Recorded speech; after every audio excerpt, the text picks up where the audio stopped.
New Game'e basınca buradan newleyeceğini hiç düşünmedim.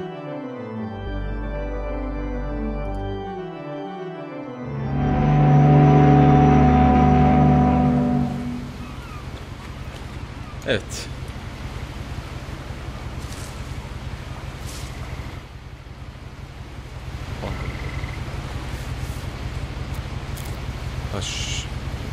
Ne istiyorsun? Mouse'la mı? Okay.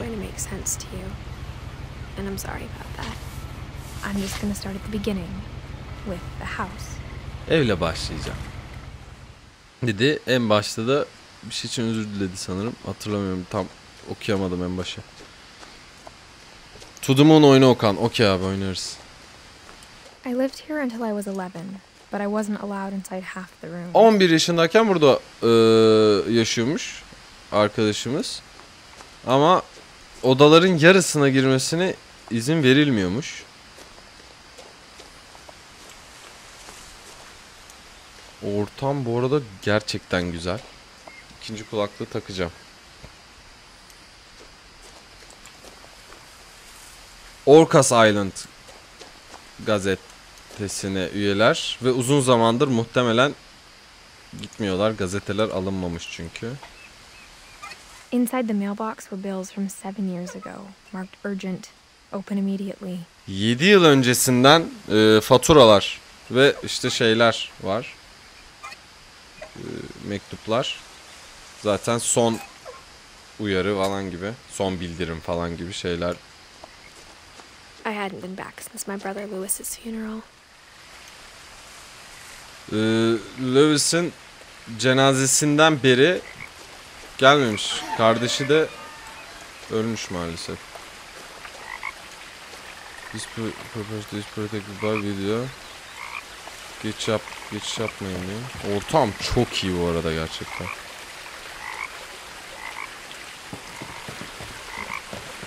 In her will, my mother left me a key but didn't tell me what it unlocked.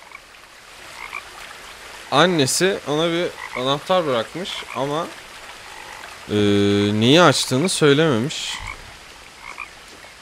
Maybe she thought I'd know. Or she thought belki bildiğimi düşündü. Ya da bunun gizemi beni buraya getirmeye yeterli olacak mı? Yeterli olacağını düşündüğü gibi. Finch'lerin evi diye gidiyor.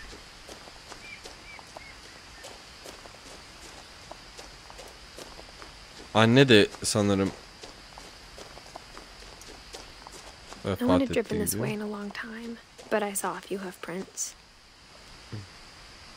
Uzun zamandır buradan kimse geçmemiş ama bazı ayak izi dedi. Hoof prints'ini, bazı işte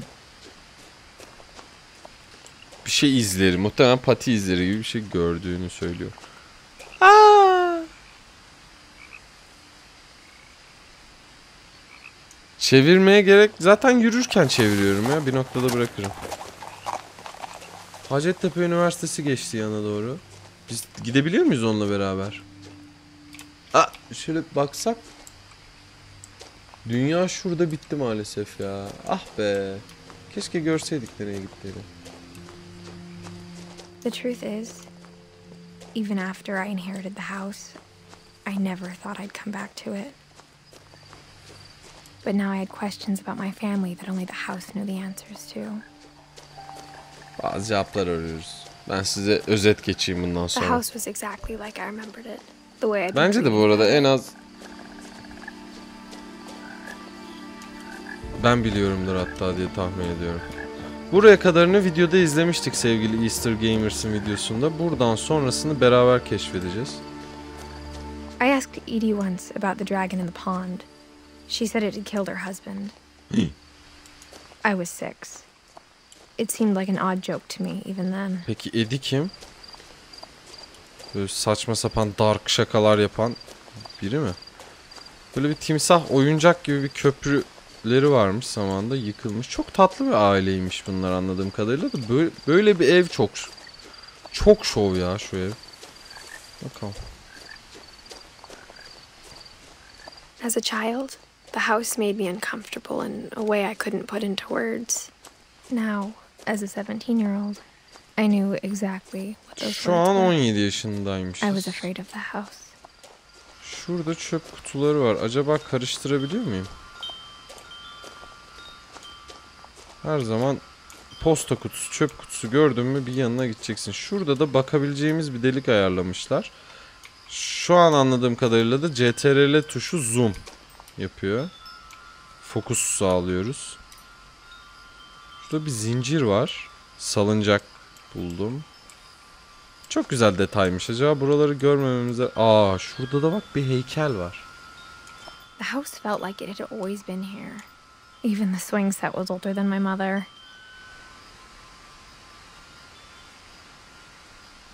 Bir şey söyleyeceğim. Ortama bayıldım. Hadi bizi eve götürelim.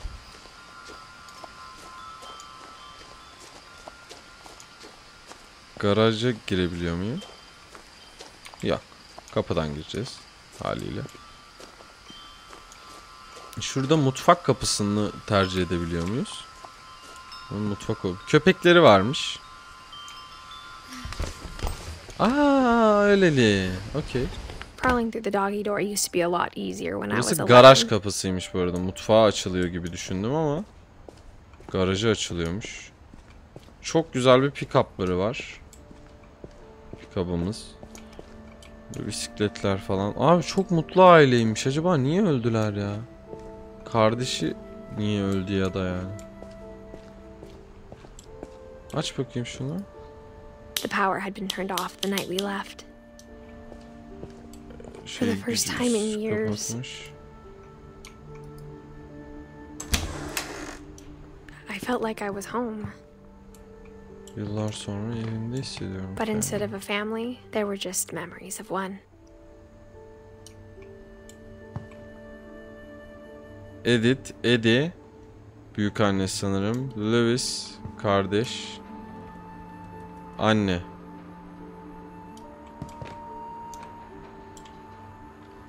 Lewis Finch'in anısına maalesef.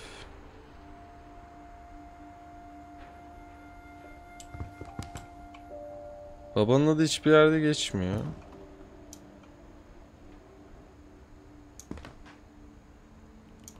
Çok fazla konserve var. Ben şu ışığı kapatacağım. İyice fokuslanmak istiyorum ya. Ceren hoş geldin. Bana hoş geldin. Yok yok, hikayeli.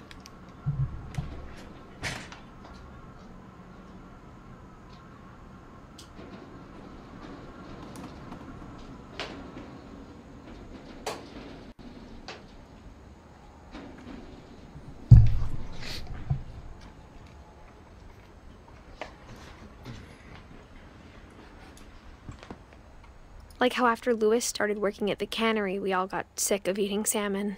Except our cat, Molly.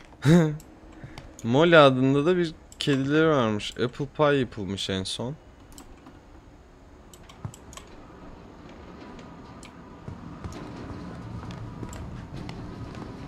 Nothing in the house looked abnormal. There was just too much of it. Like a smile with too many teeth. Her şey çok güzel gözüküyor ama biraz The table tabii... was still a wreck from the night we left. Ha, bıraktığı gün de It was like a bomb böyleyse... had gone off, killing everyone but sparing the furniture.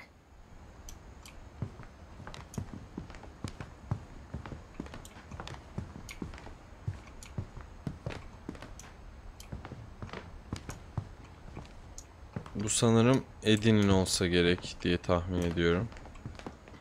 My mom was the only one of us who could imagine Great Grandma Edie living in a nursing home. Aynen. Noodle'larımızı yemişiz. Burada başka bir tatlı da var bunda. Güzel bir Çin yemeği günü. Yani evde her şeyi bırakmış olunması Even çok the iyi. fireplace had a story. Edie told me the bricks came from the original house after it sank. Eddie birazcık dark bir arkadaşımız. Bak şurada biri var, acaba bu mu baba? İnşaat yapan biri var şurada. Bakalım.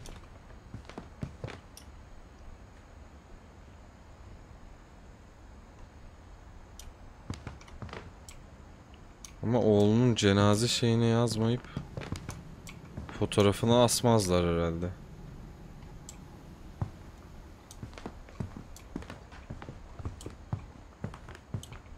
Şu elektriği her şeyden önce elektriği açmamız gerekiyor sanırım. Mom always told me to stay out of the basement, so I wasn't too surprised when the key didn't fit.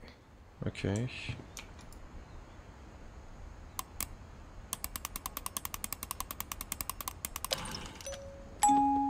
Great Grandpa Sven built a music box for Barbara, along with the rest of the house. Okay. Barbara Finch de bu arkadaş.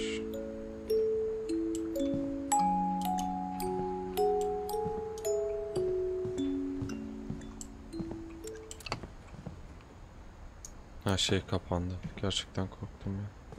After Milton disappeared, Mom sealed up all the bedrooms. Then Edie retaliated and drilled peepholes.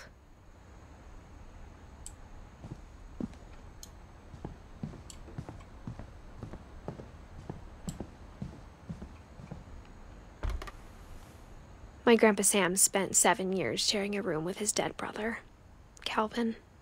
Calvin'le beraber odaları. Böyle bir müze gibi saklanmış gördüğüm kadarıyla. Mesleğini görmedim ama tahmin etmek çok zor olmasa gerek. Ve Gregory. Bakalım o kim? As a kid, I just assumed every house had peepholes and sealed rooms you weren't allowed inside of. Bunu bilmiyoruz.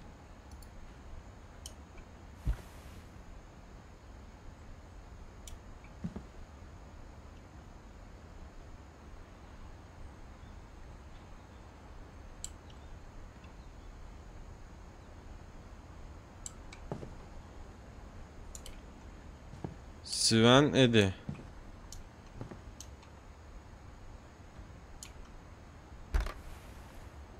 The last time I was in Edith Sr.'s room, I was 10 and she was painting my portrait. Edith de gitmiş. Aşağıdaki tekerlekli sandalye kimin acaba o zaman? Üzüldüm lan biraz şu an. Bütün ailemizi.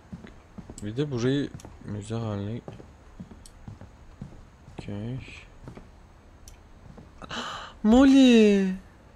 Molly always seemed like a girl I could imagine being friends with, if she hadn't died in 1947.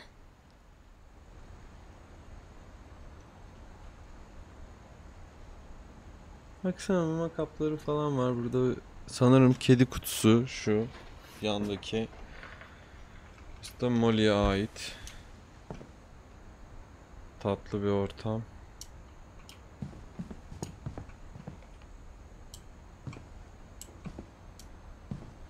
I spent a lot of time playing in Great Uncle Walter's room.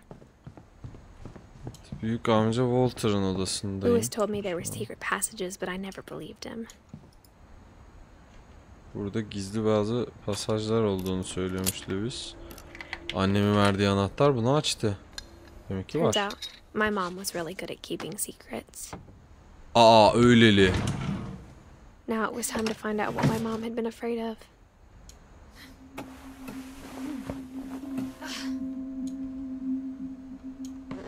Reading this, maybe it sounds like I had a plan.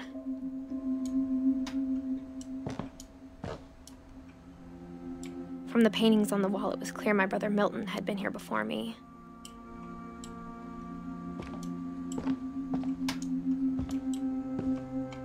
But I had no idea what was behind that door. Bakın çıkacak gerçekten bir... Aa. Just like I had no idea where all this was gonna lead. Molly'nin I odasındayız. grew up looking at Molly's room through the peephole. Being inside for the first time, I felt like I'd stepped behind a painting.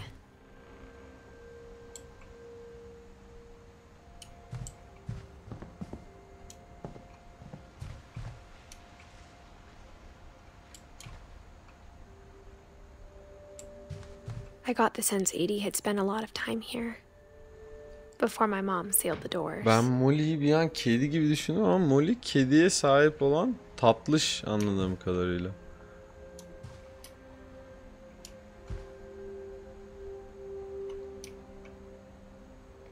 On yaşında hayata gözlerini yummuş.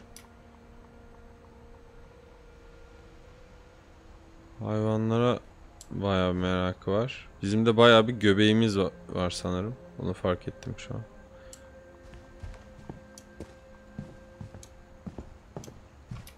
Bir karınca çiftliği.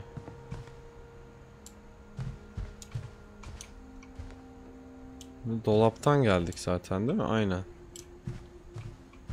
Acaba burada ne var? Açamıyor muyum? Yok.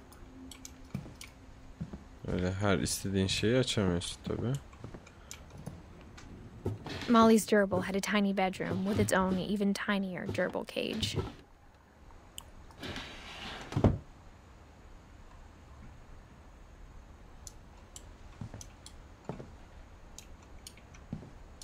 Şuradan yok öyle bir dünya. Gerbil cage'i var. Şurada da Gerbil'ı zaten.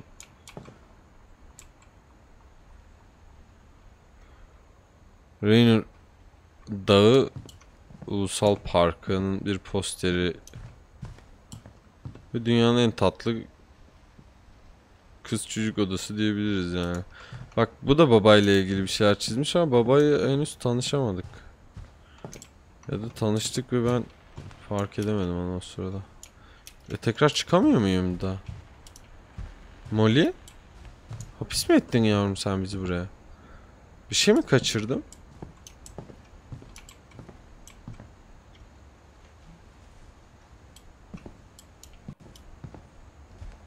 Şurada bir sandık var ama o sandığa da ilgi duyamıyoruz.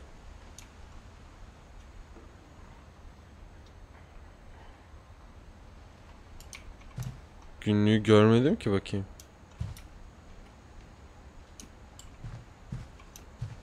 Şurada bir şey var.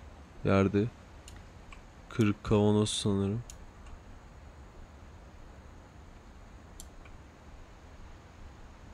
Evin bir haritasını gördüm. Buldum. Ama başka bir şey yok burada şimdilik. Kelebeği inceliyormuş. Hoppa. December 13th, 1947. Dear Diary, I'll be gone soon, but I wanted to tell somebody about what's gonna happen. It started when Mom sent me to bed without dinner. I woke up and I was starving, so I looked around for something to eat. Aa, Molly'yi oynuyoruz. The gerbil food was dry, but I didn't mind it. Aa, Gerbil'in yemeği kuru olmasına rağmen umursamadım, onu yedim. My Halloween candy was all gone. Bütün Cadılar Bayramı şekerlerim de gitti. Yoktu, bitmişti.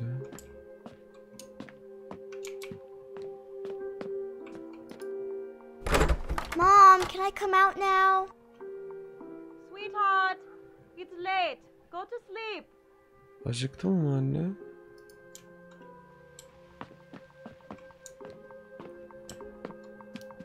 Gidip yatsam acaba açlığım geçer mi birazcık? Uykum da yok.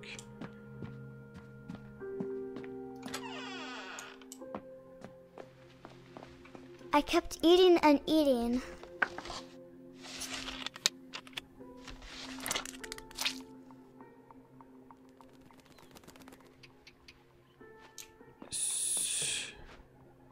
I ate a lot of things that night. Yani taştan yumuşak her şeyi yedim. Bir çevirmemiz gereken bir andayız sanırım. Oh çok şükür. Başka bir şey yok değil mi? Then I heard chirping outside my window. Bir adet sanırım güvercin mi? Saksan mı? Chirping It was mi? a barn swallow going back to her nest. I reached out for her.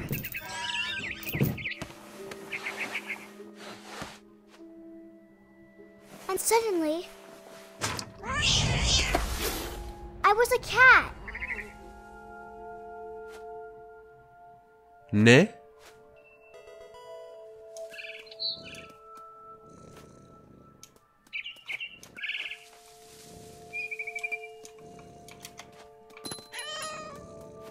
I tried to be quiet, but the bird was really scared.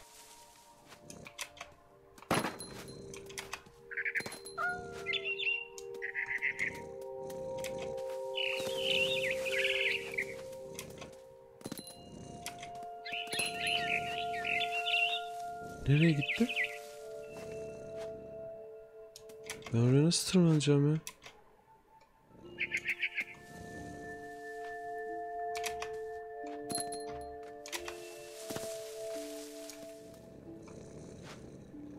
Oraya çıkamam ki. Şuraya gitsem. Şuraya. Hayır şuna. Şöyle. Yok oraya da gidemiyormuşum. Ağaçta kalacağız kızım. Biz de kediyiz ya en nihayetinde.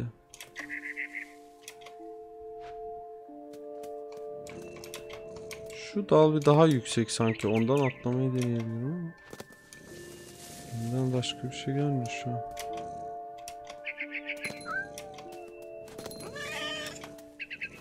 Hop.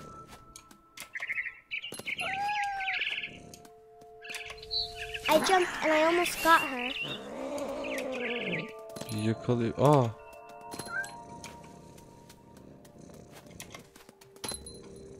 Hop. I could tell she was getting really tired.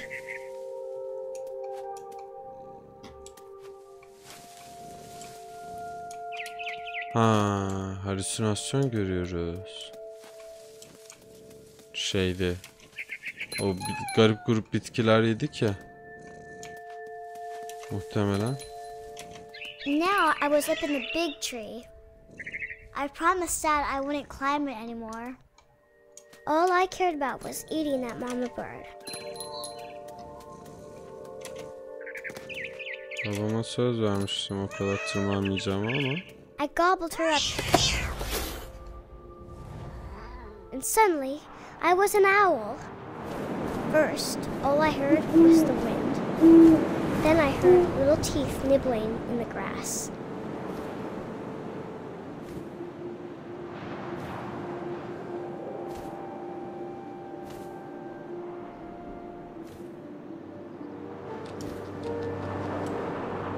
Rabbits.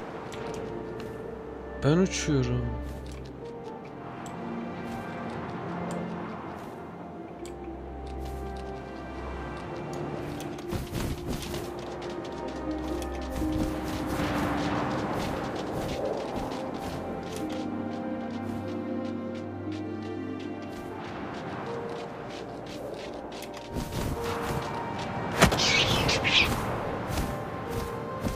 Kaptık tavşanı. I imagined his face looking up and seeing mine through my talons.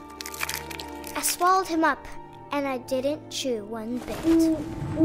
Then I flew off to find something bigger.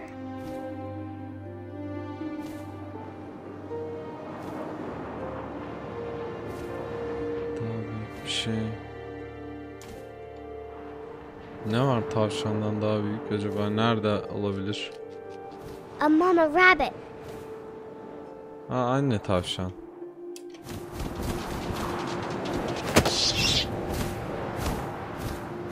She was almost too big to carry. I started choking, but I couldn't stop eating. And suddenly, I was a shark.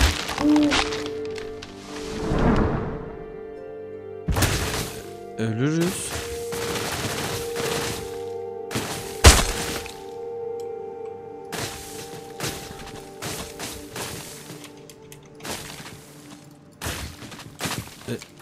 Ne ya?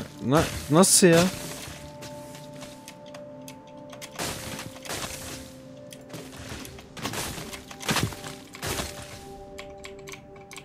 Bunlar işe yaramıyor. Bu da işe yaramıyor. Bu da işe yaramıyor. Okey, çıktım.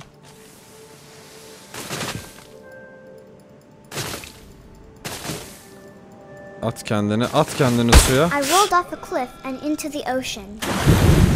Now, I was hungrier than ever.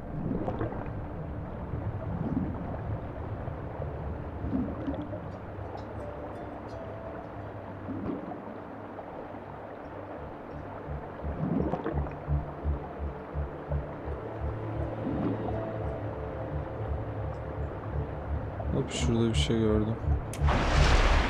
I wanted fat, juicy seals.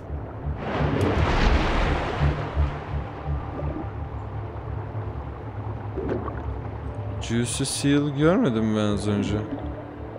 Ha, şurada. Şöyle hızlanıyorum, okey.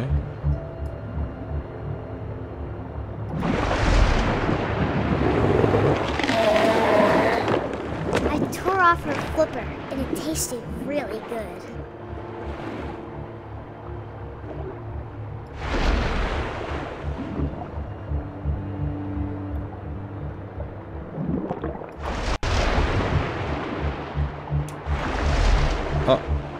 Iskaladım.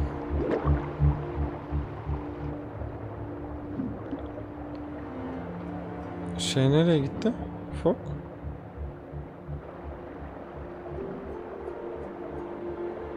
Ya köpek balığı foku kaybeder mi ya?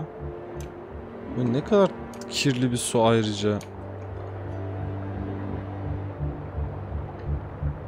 Buldum.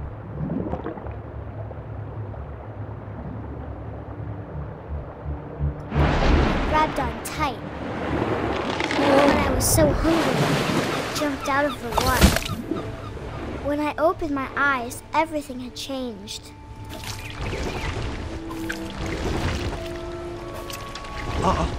Yılan balığı mı oldum?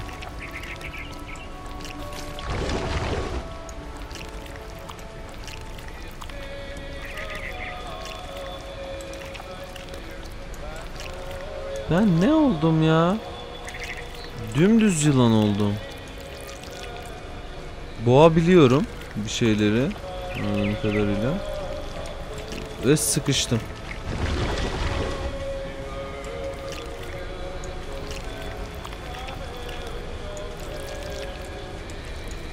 Suya mı atlamam gerekiyor?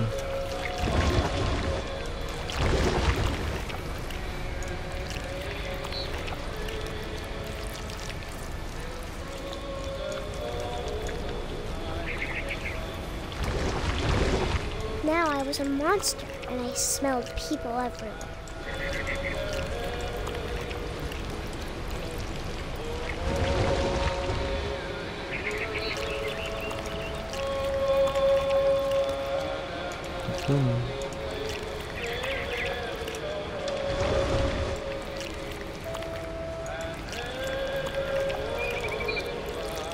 Koku alıyorum diyorsun da ben almıyorum çok koku.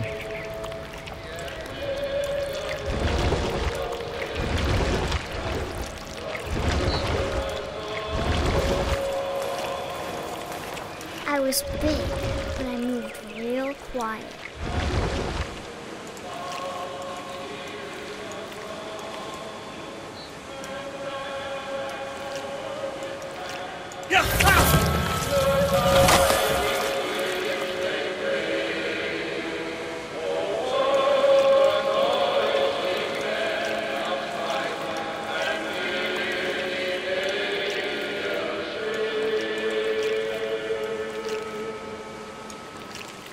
İyi bari.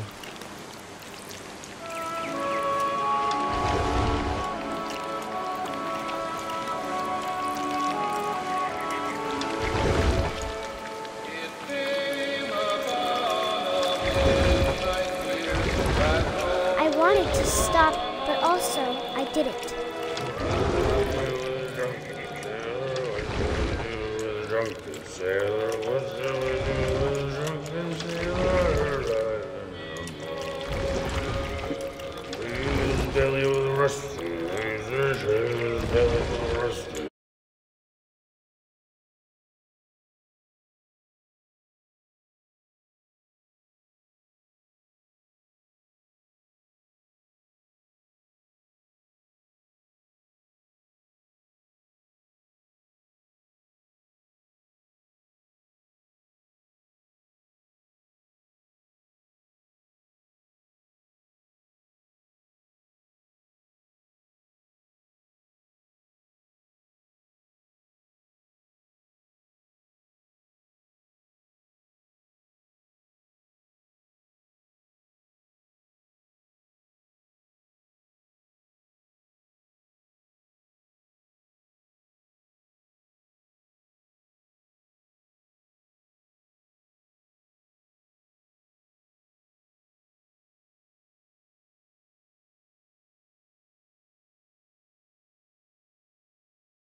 send the house and Odin to the bottom of the sea.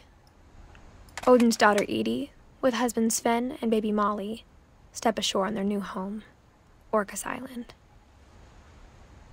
Buraya taşınan kişi sevgili Odin Finch. Burayı yapan Curse'den uzaklaşmak için yapmışlar. Odin Finch is the first to be buried in the new family cemetery. Anneannemizin ya da işte büyük annemizin babası Edin'in. His daughter Edie is already dreaming of a new Finch house. Bu evi yaparlarken. Şurada Sven muhtemelen. Annemiz. Okey. Tamam.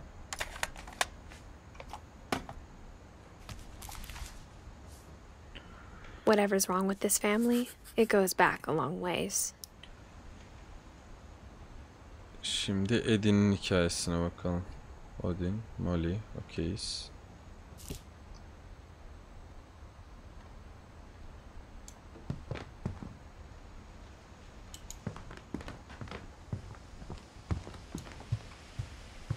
When Edie told people Sven was killed by a dragon, she could also Sven have said annemiz he was değil ya, building a dedemiz. dragon-shaped slide that collapsed. Ya da She could amcamız. have, but she Uncle didn't. mıydı?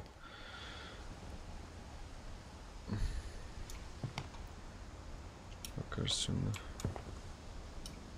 O kadar kilitlendim ki her şeye. İyice beynim yandı.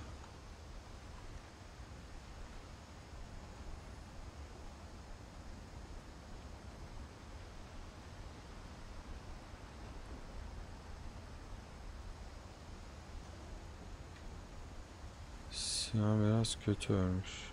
Bu şeyin başında gördüğümüz erkek figürü Sven'miş. Onu şey yaptık. One summer, they evacuated the island, but Edie refused to go. For a few weeks, she was a celebrity. Birkaç haftalığında ünlülük yaşamayınca. I hadn't thought of myself as Edith Jr. for a long, long time.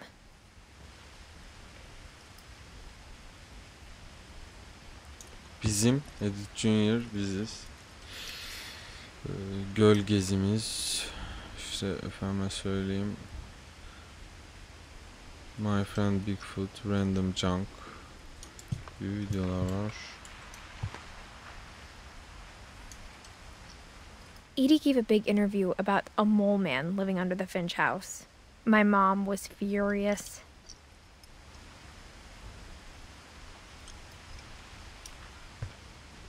Bir Moleman yaşadığına dair röportaj vermiş. Acaba gerçek mi? Lewis died a week before we left, but Edie had already started to memorialize him. Lewis için bir şey de hazırlıyormuş sevgili Edith. Aa, Singer dikiş makinesi. Hey hey. Great grandma had always been the family's biggest fan.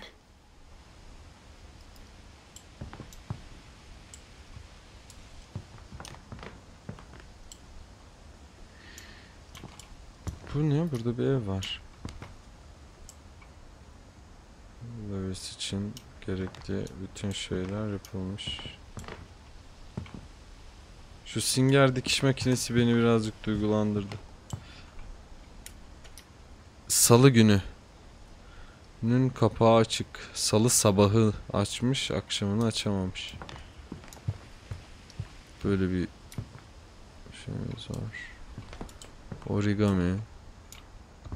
Even in her 90s, sometimes Edie seemed a lot younger than my mother. Bazen 90'lı yaşlarındayken annesinden daha genç gözüküyormuş. 90'larındayken The only trace bile. Grandpa Sam's first wife Kay left on the house was the pink bathroom. It was a pretty big trace.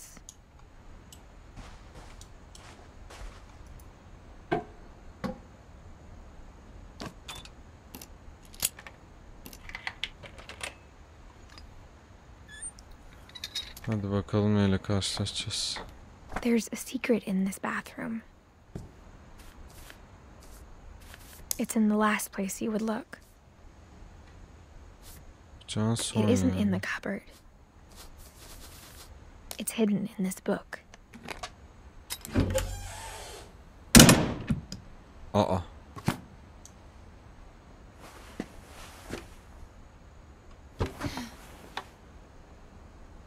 Burası bir baskı odası.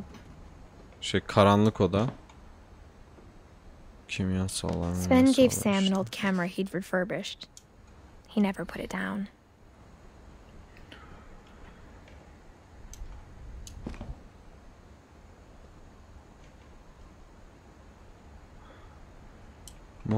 Molman ya işte. Böyle adam.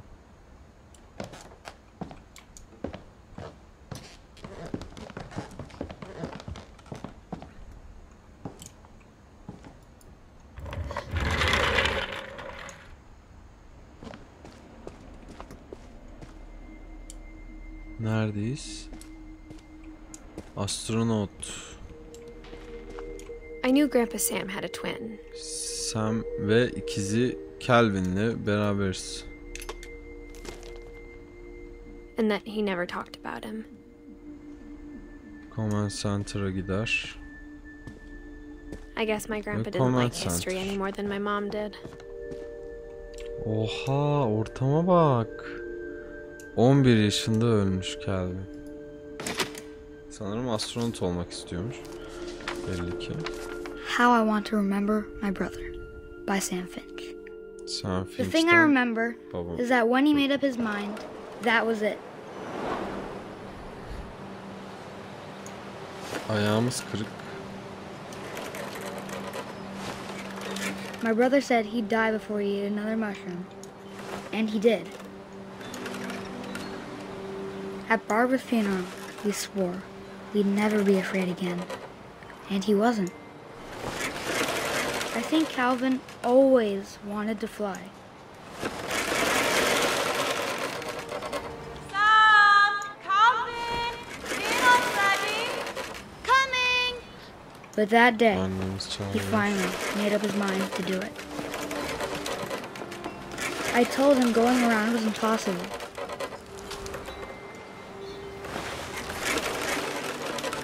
Yavrum zaten bacağını kırmışsın. Akıllanmamak bu artık ama ya. Maybe if I hadn't said that.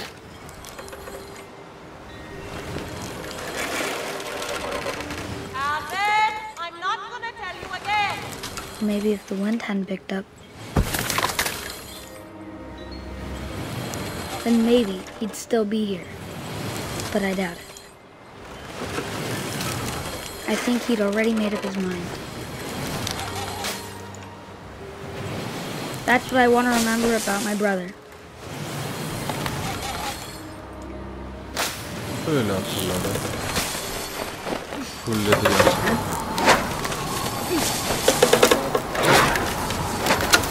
The day he made up his mind to fly. And he did.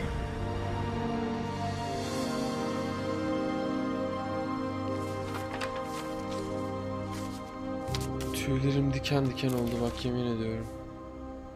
Calvin's story felt strangely familiar. When I was younger, I remember trying to do the exact same thing.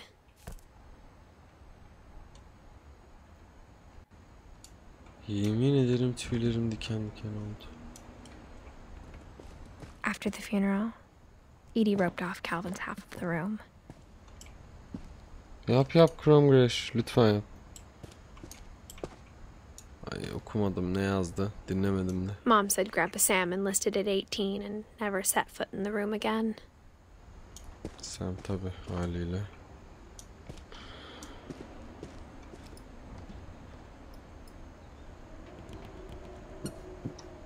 Hayda.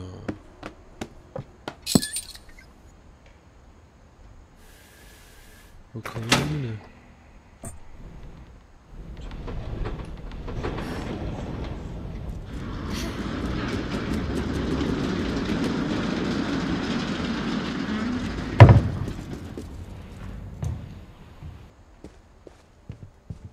The passages were a pretty tight fit. They'd obviously been built for smaller hands and bellies.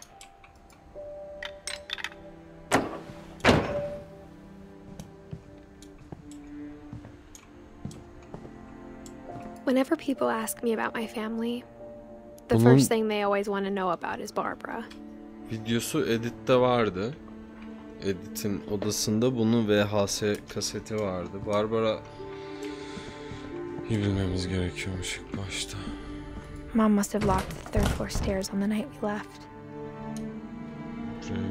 Buradan ayrıldığımız gün önüne kilitlemiş. Edie's father Odin built the original house. Odin yaptı gerçek bir şey. Orijinal evi Odin inşa etti. Okay.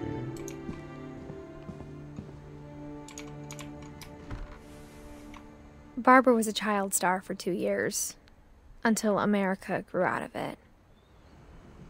Barbara bir çocuk yıldızmış. 2 yıllığına. Nitekim o da 16 yaşında ölmüş. Satayım ya. Şaka gibi gerçekten. Edith 90'ını iyi görmüş. Ha, buradan geldik zaten. Pardon.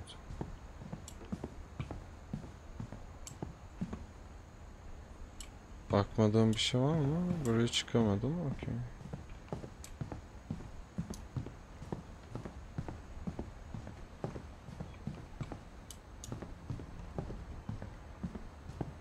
Buradan girdik zaten. Bütün yolculuğumuza buradan başladık. Ve Molly'nin de odasına baktık. Barbara'yı öğrenelim bakalım.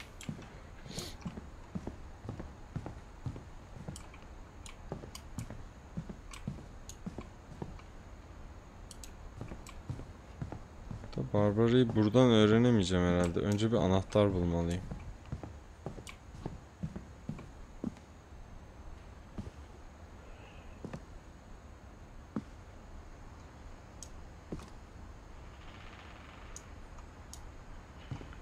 Evet Chrome Crash farkındayım. O yüzden biraz yıprandım. Keşke o kadar detaylı bakmasaymışız. Yani çocuğun öldüğü salıncağı görmeyi beklemiyordum açıkçası. Only one restaurant would deliver to our house. We had Chinese a lot. Sadece bir restoran getirdiği için bolca Çin yemeği dediğimizi öğrendik. Buraya gelmiştik zaten. Şu sigorta nerede? Biz bu ışıkları yakamayacak mıyız hiçbir noktasında oyun?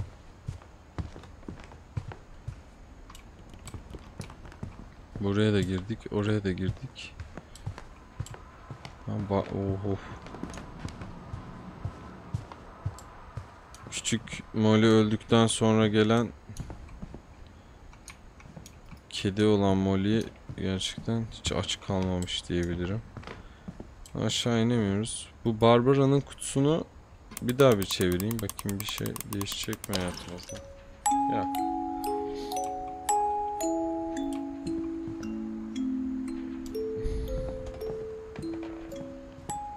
A lot of things got left behind in the whirlwind of that last night.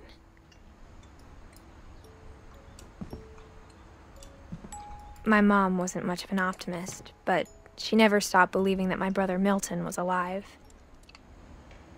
Milton kaybolmuş. Annemiz hayatta olduğuna dair inancını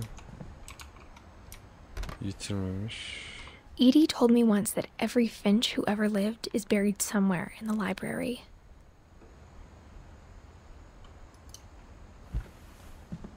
Yaşayan her Finch'in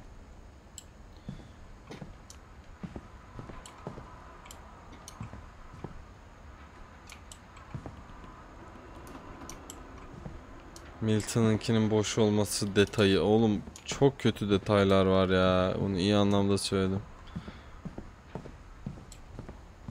İnanılmaz detaylar var ya.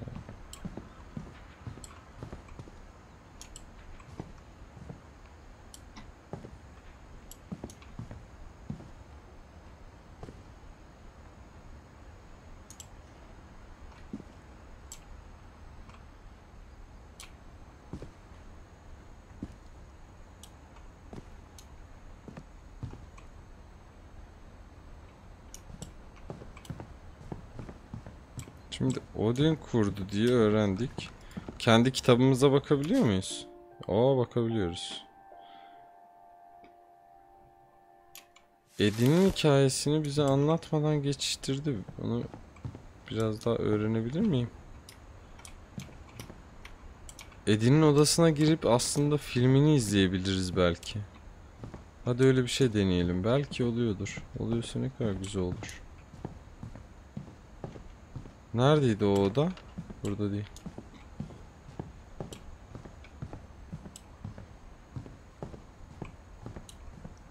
Müzik bitene kadar kutunun başında mı kalalım? Anahtar mı vardı orada? Olur. Tabii ki beklerim.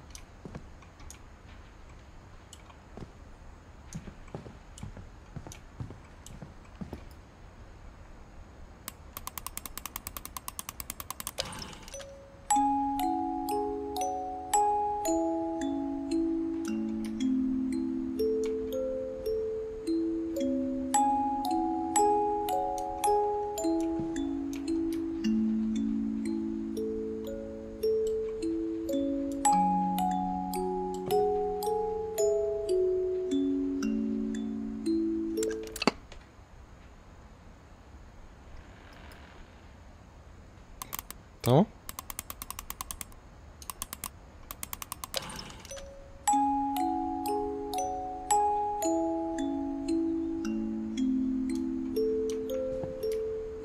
Ben şöyle bakayım.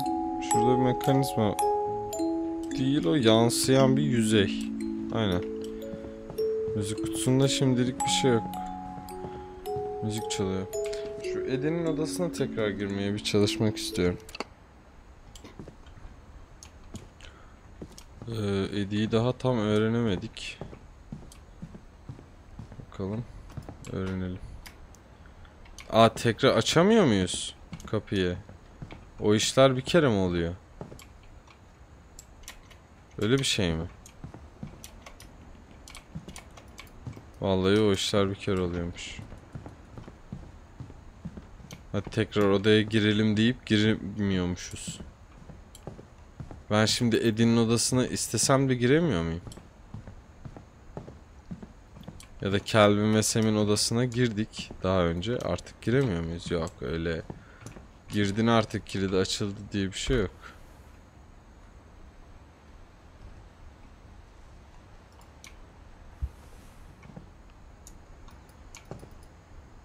Ha. Hoppa.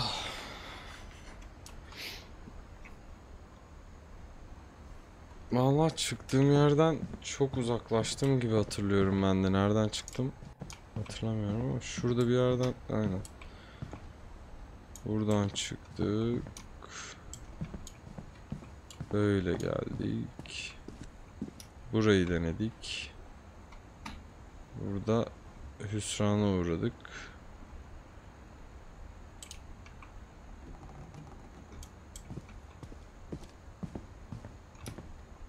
Şurada prizimiz var.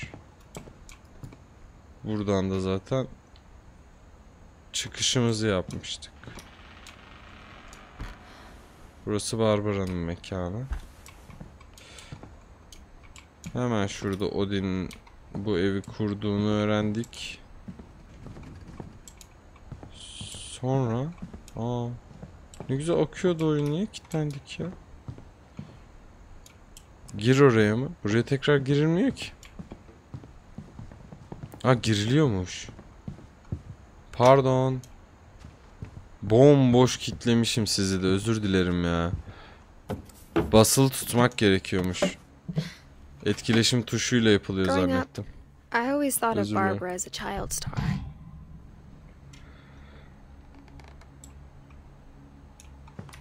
Bayağı ödüllü ciddi bir child star Barbara. I never thought about how hard it must have been for her afterwards.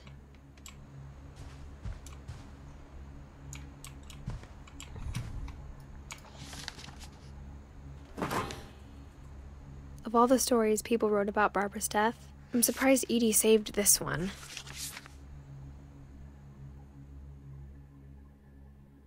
Old Jack here with another ghastly tale inspired by America's most unfortunate family. I'm calling it The Surprise Ending of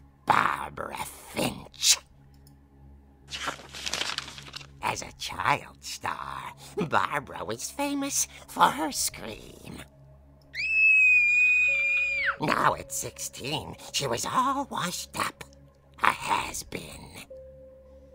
But in a lucky break, she'd been asked to perform her signature scream at a local convention for monster movie fans. Çığlıklarımızla It was ünlüymüşüz. just the boost her career needed.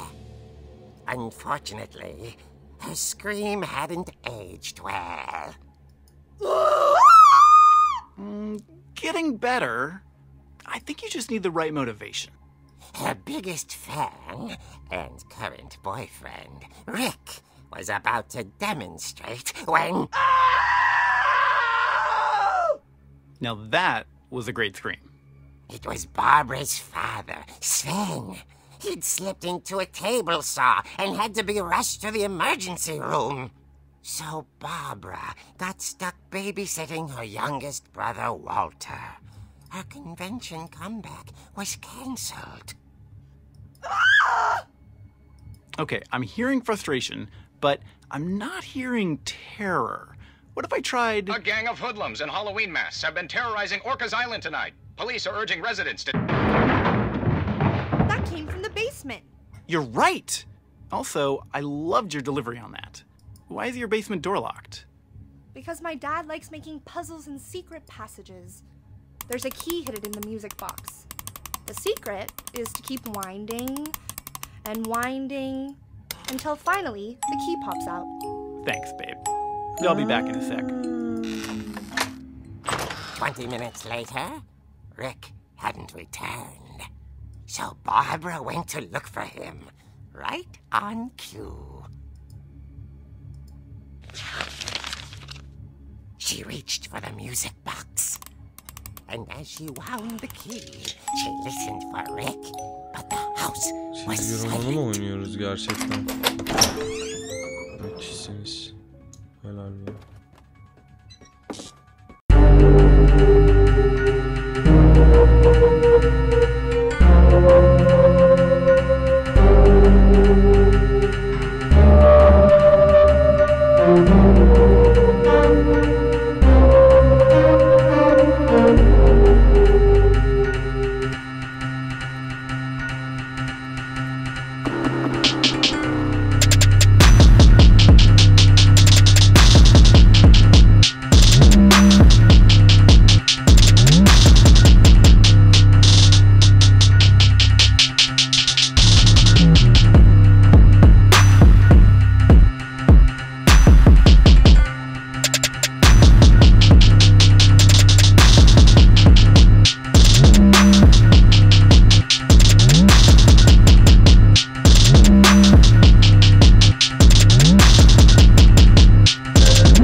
Barb, relax. I was just trying to scare you to help you find your scream. Well, I'm not scared, Rick.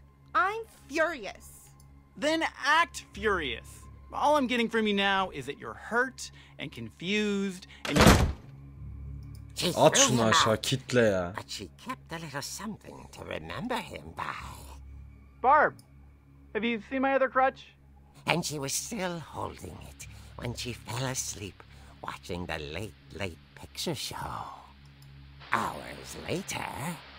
Barbara! Walter, what's going on up there?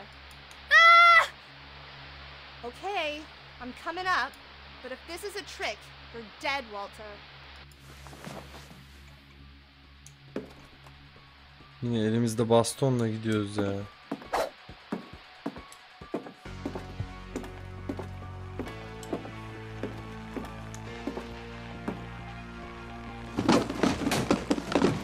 Ne oluyor lan? Walter? Walter, are you there? Bebişim. Vurma direkt, vurma. Vanished, but his bedside radio was still on. Orcas Island police describe the man as 6 feet tall, with a steel hook for a hand. Residents are urged to lock all doors and windows and notify the police of any suspicious activity.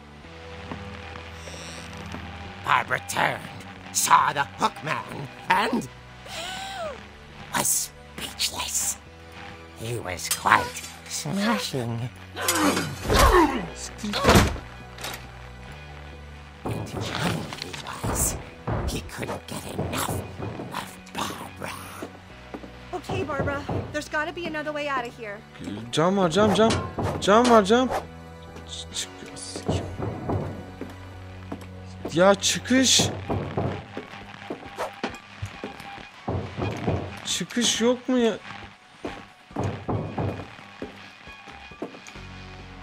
O ne lan? Ha ben yaptım bunu, tamam. Şey kapı. Şu. Ya. Aha. That night, she played her part beautifully.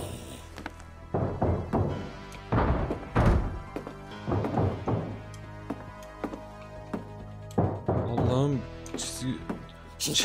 Çık. Biz buradan çıktık daha önce. Çık.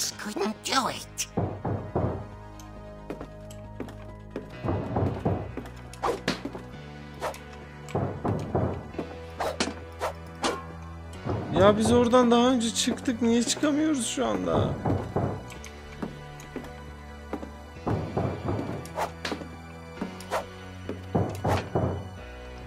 Tamam, buradan çıkamadığımı içselleştirdim artık. Molly'nin odasından çıkıp kafasına vurmam yok mu ya?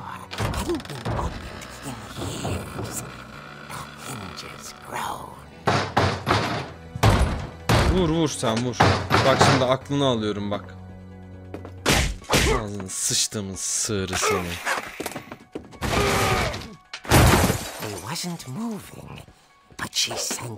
Gel hele gel.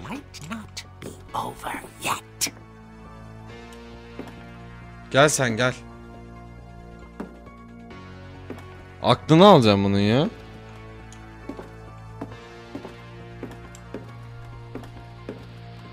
The hookman had vanished. She listened for his breathing, but all she heard was...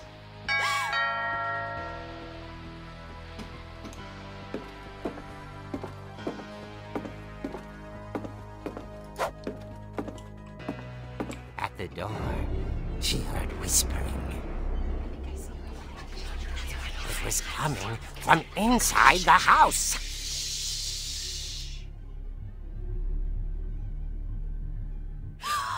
Oh dear.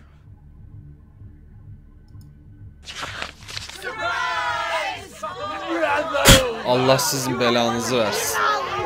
The monsters had come to surprise her. For Barbara, it was a dream come true. Then she saw what kind of monsters they were, and she realized what was about to happen. She was going to be famous. And with her final breath, Barbara Finch gave the performance of her life.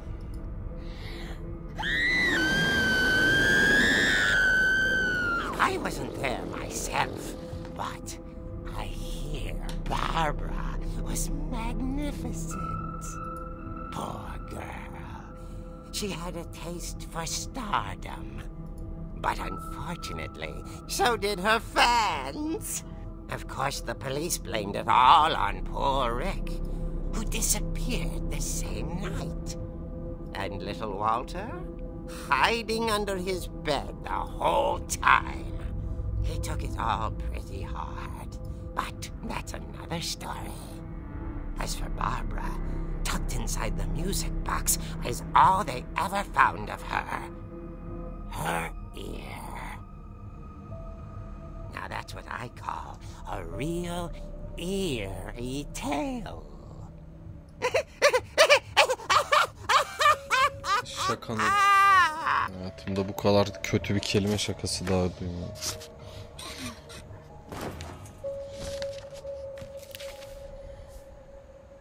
Edie told me all Barbara wanted was to be remembered, as absurd as that comic was. Maybe what Edie saw was a happy ending.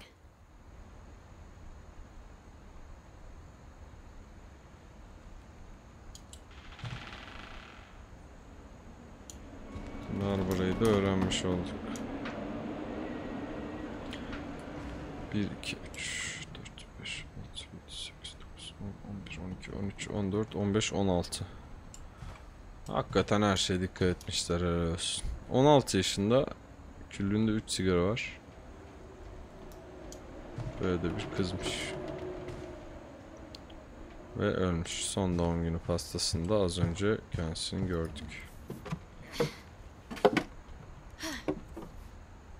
I guess now I know why Mom didn't like me playing with the music box.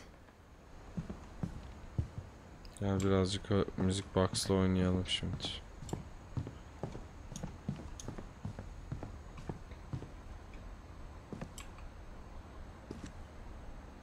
Gerçekten müthişti. Ben de bayıldım. O yani comic book'un içine oynadığımız an ve 2 kez ters köşe yapması inanılmazdı yani. Daha da çevir bakayım. Hoppa.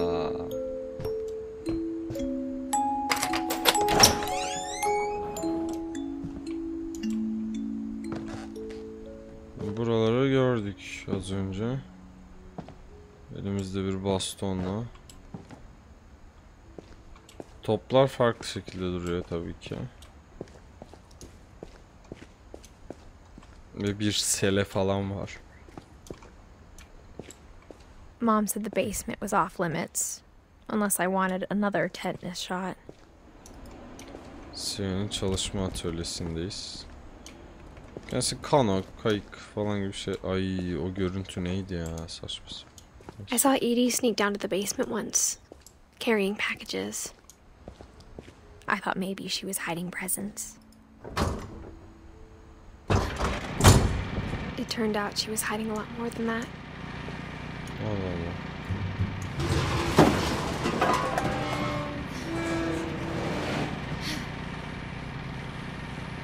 I remember asking Mom once about where Walter had gone. She said after Barbara died, he got as far away as he could. If there's a pattern in all these stories, I think it's that none of us has gotten very far. Goodbye, everyone. I can't believe I've been down here for 30 years. On that first day, after the shaking started, I didn't think I'd survive a week.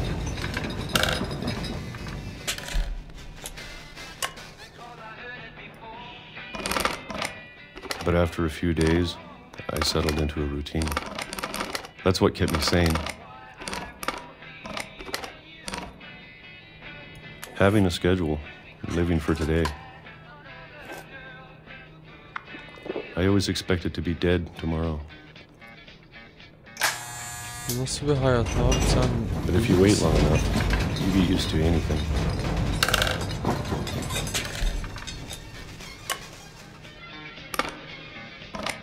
Even a monster.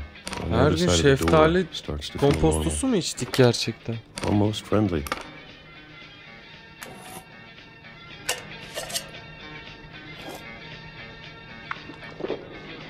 And then one day, everything just stopped. 2005'e geldik ya. Whatever that thing was, ellerimiz falan yaşlandı lan. Maybe it got tired of waiting. Tuzluk bile mutsuz yanımızda. Maybe I just got tired of being afraid.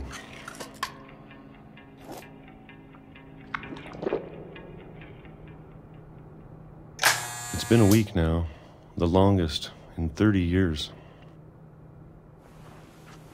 I'm done waiting. I have to leave while I still can. Yaşamalıyım. Bence de yaşamalısın abi. Sen zaten niye böyle bir kendini deli deli yaptın? Hiç gerek var mı ya?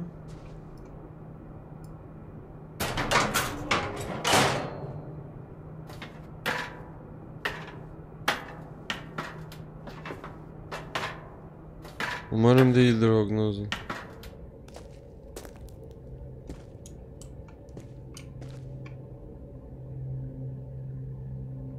I know it's out there somewhere. Whatever killed Barbara and Molly Barbara Molly'ni öldürdü. and Calvin. Dışarıda bir yerde. Ve Calvin'i.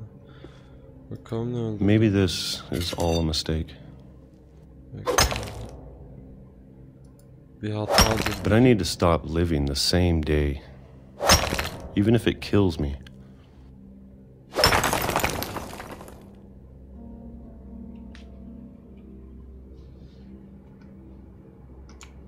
Whatever's out there, I want you to know I'm ready for it. I'm going to appreciate all of it, especially the food. I don't mind if I only have a year left, or a month, or a single week. I'd be happy with one new day. I can already imagine the sun on my face. Oğlum siz manyak mısınız? Bu nasıl bir oyun ya?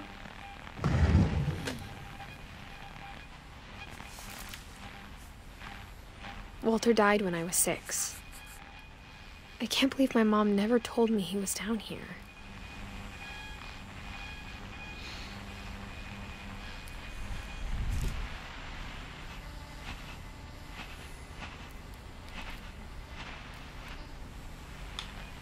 I'm sure my mom was trying to protect me.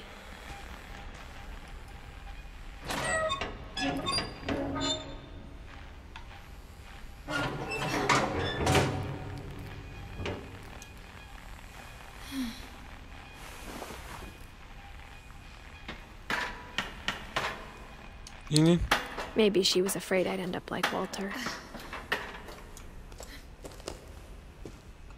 But if she never told me about an uncle under the house, I can only imagine what else she was hiding. Annemizin adı neydi bu arada ya? I don't want to make the same mistakes she made. Eddie büyük annemizdi.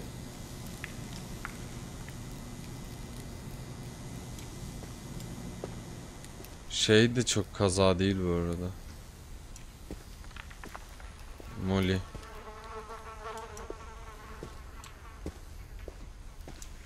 Gerçi bilmiyoruz Molly'nin tam olarak ne olduğunu da. Muhtemelen zehirlenip öldü yani. Molly nasıl ölmüştü ya, hatırlıyor musunuz? Nasıl şey yapıyoruz? Ya ben burada hiçbir şeye bakmak istemiyorum ya. Buradan devam etmek de istemiyorum. Trying to bury something that's still alive. Now that there's only one of us left, or maybe two,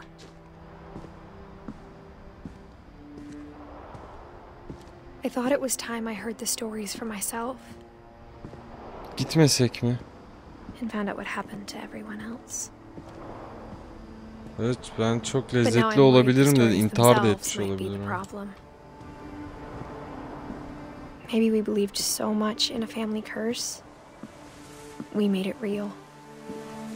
O kadar inandık ki öyle biz gerçek yaptık. Hayır abi, sizin hali belli ki lanetli ya. Orada baktığımız bir... Oh, en azından bize de tren çarpamaz.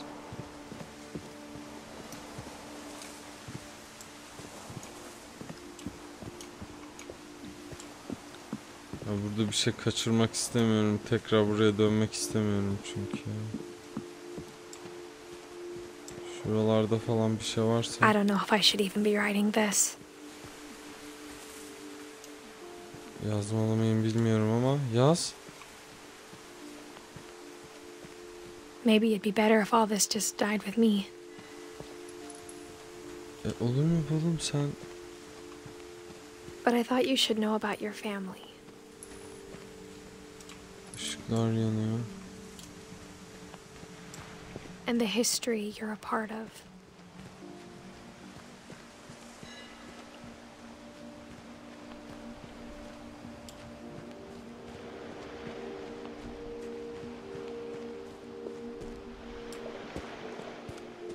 Denize gidemiyormuşuz. Şu heykelin oraya doğru çıkabiliyoruz ama.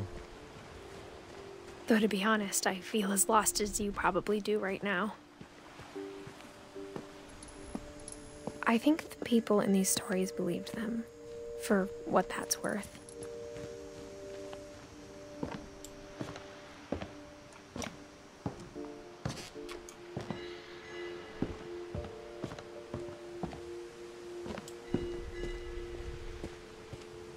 And when you look at the house, that history of imagination and stubbornness and madness, any of it seems possible.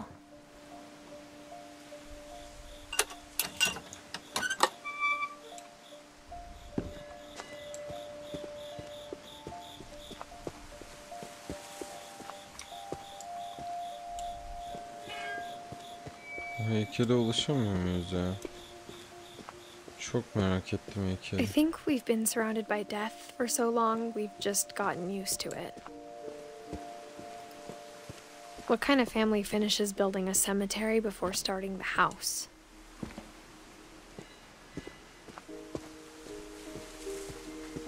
It's embarrassing for me to admit this, but the pet cemetery made me more uncomfortable than the human one.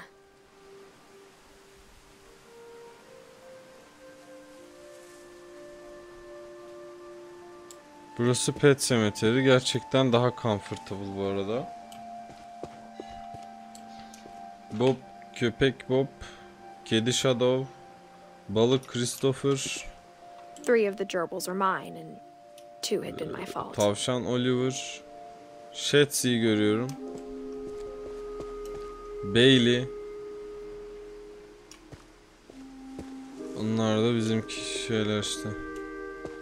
Zörpü, Lörpü, Çörpü, Förpü, Börpü, Dörpü, Dörpü Junior. Bunlar komple pet semeteri herhalde.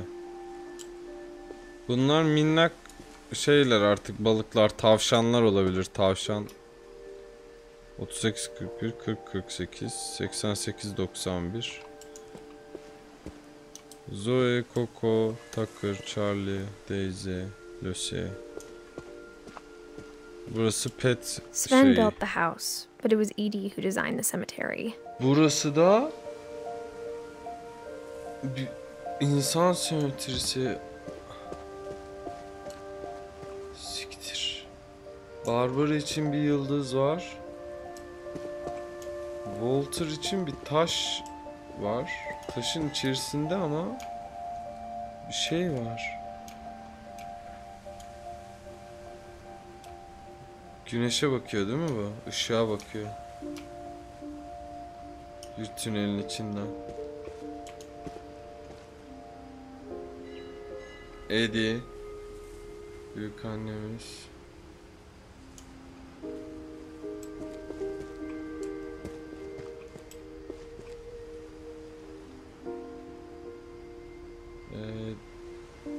Edith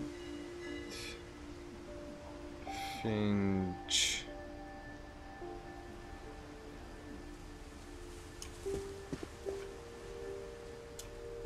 Sven için bir testere. Calvin için bir roket. Ve Molly. Baykuş kanatlı bir kedi.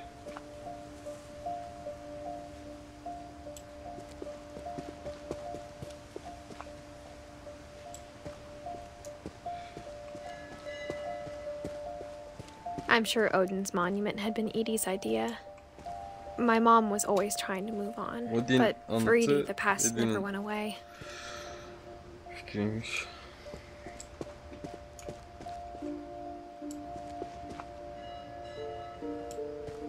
She could see it poking out of the water at low tide.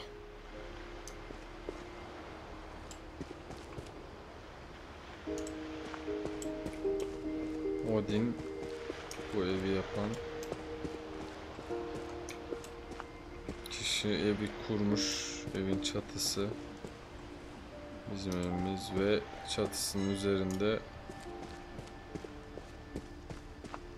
Şuraya bakayım. Orada ne var acaba? Edie's side was always easier for me to understand.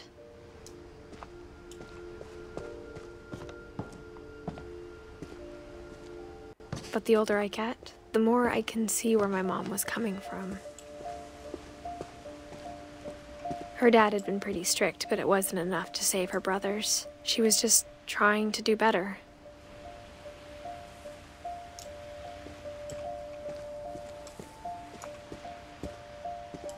She lost 2 of her brothers, just like I did. I get why she tried so hard to protect us. Milton'la tanışmadık değil mi? We never found Milton's body, so my mom insisted we were putting up a monument, not a tombstone. Milton için body'yi bulamayınca ölüm tarihi yazmıyor maalesef tabii ki haliyle. Lewis ve Sancar Kumar. Bu kim acaba? Finch olmayan tek kişi. Henüz tanımıyoruz. 56 yaşında. Hayata gözlerini... Ne 56 ya?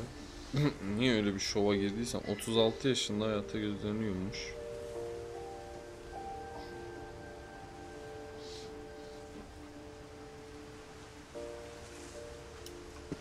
Sancar Kumar. Öğreniriz.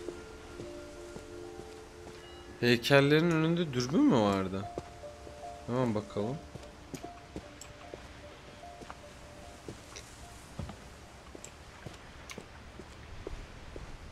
Bu tarafta mı?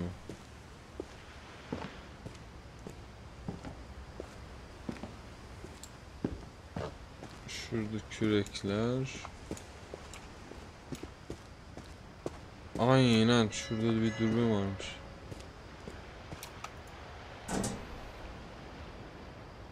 Şimdi neye baktığını daha net anlayabileceğiz. Anlayamıyoruz. Fokusu bozuk. Bunu nasıl fokusluyoruz acaba?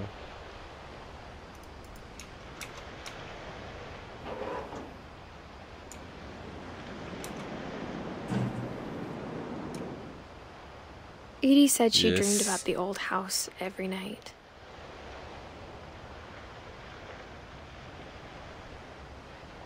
Bu da bizim eski evimizmiş.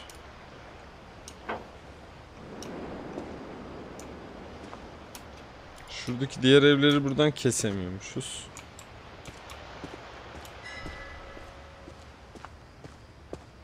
En azından görmüş olduk.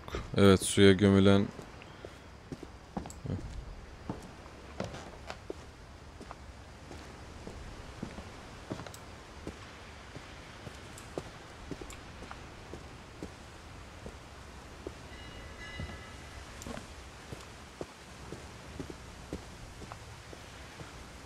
There's so many things I wish I could ask my mom now. Part of me thinks this is what she wanted all along. For me to come back someday and find everything out for myself.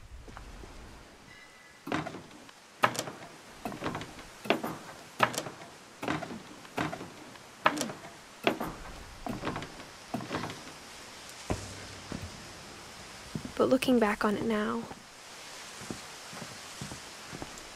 if she told me there was going to be so much climbing, I never would have come when I was 22 weeks pregnant. Ne?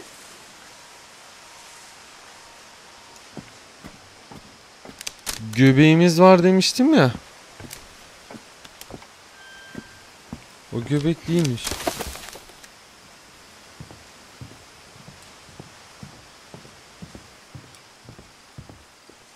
Bir Amerika bayrağı.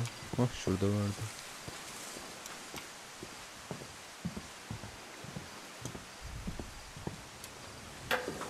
I never met Grandpa Sam, but Evet, o benim I think he and my mom had a lot in common.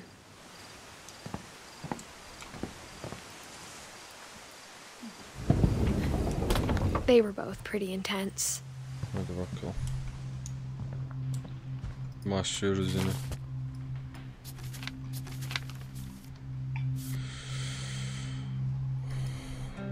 Aa, ilk selfie. Molly mi bu? Dawn, I promise.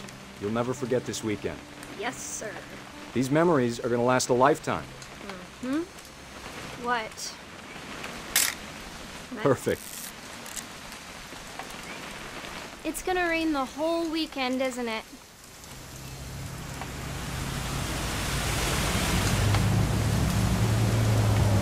I will never forget this weekend, Dad.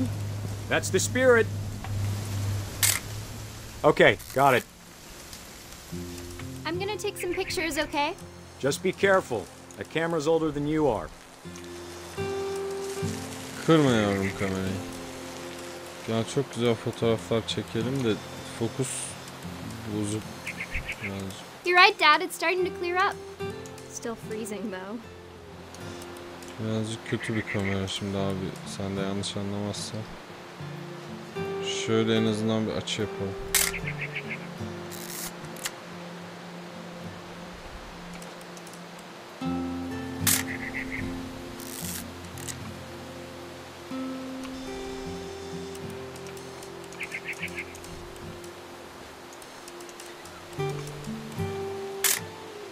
Aw.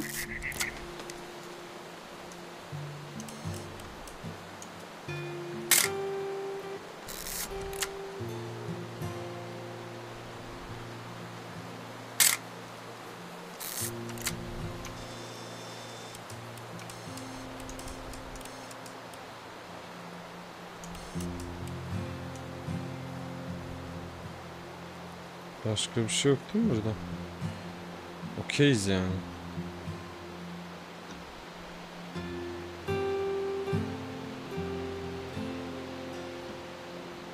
Tam tur atabiliyor muyum? Definitely should not have drunk all that coffee. Hold still while I take a picture of you. I definitely won't be moving. Are you done? Hey! That's a keeper. Nothing quite like being outside. I'm just saying, I'm not always gonna be here, Don. You'll need to remember this stuff, if you want to survive. I'll be fine, Dad. You know who else thought he was gonna be fine? Some guy who died. Don, I'm being serious. I know, Dad. You're always serious. Doesn't being out here make you want to chill out? Well, to tell you the truth, I haven't been out here in 20 years. Şu şiir kitabını bir netleyemedim ya.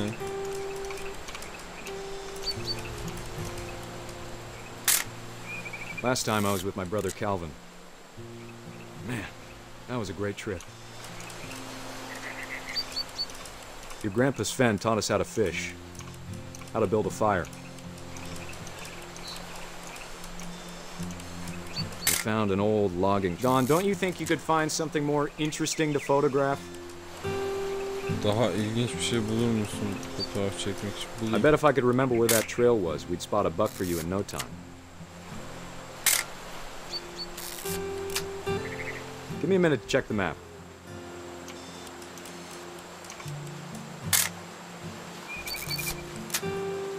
Kayboldum resmen. Aha, aynı kuş. Dad! Good eyes, Don. Hop.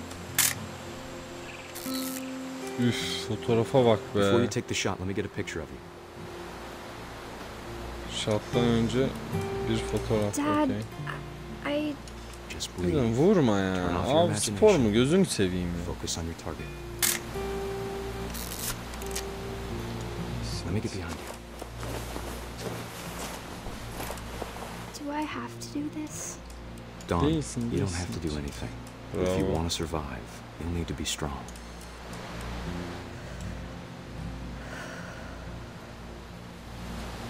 Now keep yourself squared up, elbows down, like we practiced.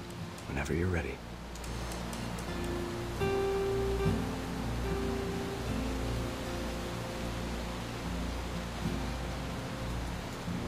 Aa, biz onu ateş edecek mi kızım? Sen hazır olmayacaksın herhalde hiçbir zaman. Nice, iyi.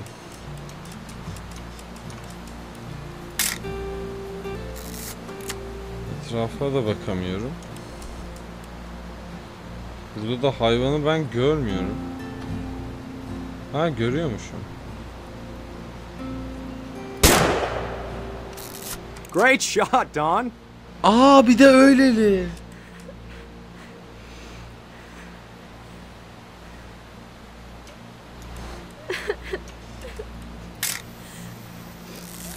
proud of you, Dawn. Always remember that, okay?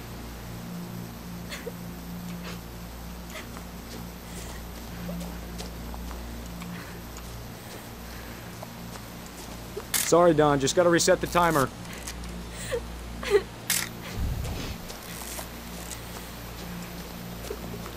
Abi kız ağlıyor, sen hala fotoğrafındasın. Sen gerçekten... Dad, it's twitching. I think That's it's totally normal, Dawn. Just focus on the camera. Try not to think about... Dad! Anana gördüm.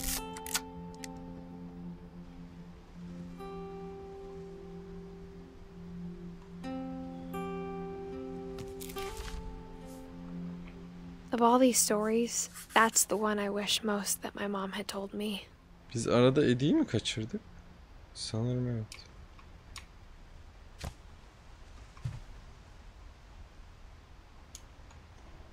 Sam spent his life shooting photos, but Mom said he got nervous being in front of the camera. I guess we're all afraid of something.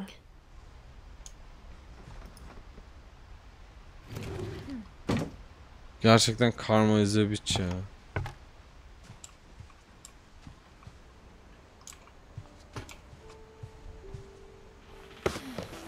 After Sam died, my mom and Edie got really close. They'd both lost a lot.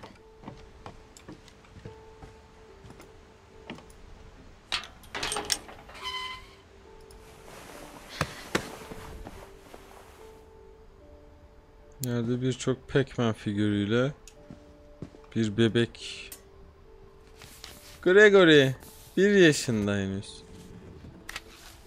Dear Kay, do you remember the way Gregory used to laugh when he thought he was alone? Like something funny was happening, but only he could see it. I think he saw things the rest of us don't.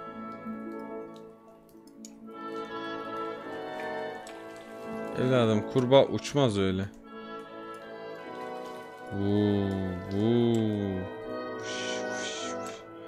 Ördek bizi mi takip ediyor lan? Aklım gitti ha.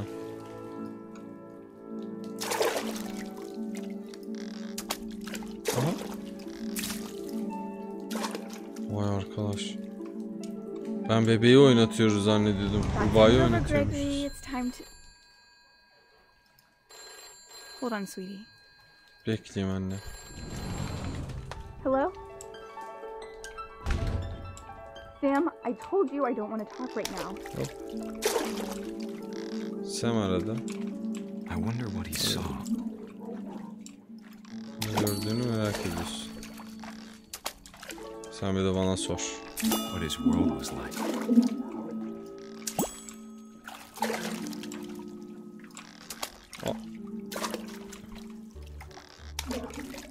Yetişemedim. He reminded me so much of Calvin. Lost in his imagination.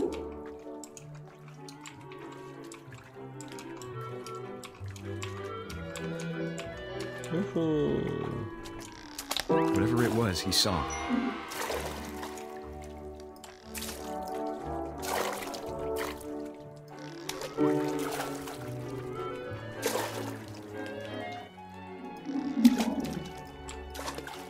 Çıkmaya mı çalışıyorsun?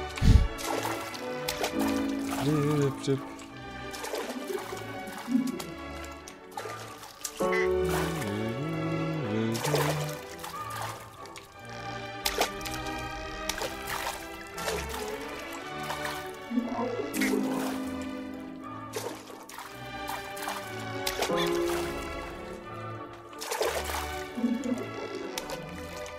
Tamam, çok oynadım artık, yeter ya. Tam bir noktada bitmesi lazım.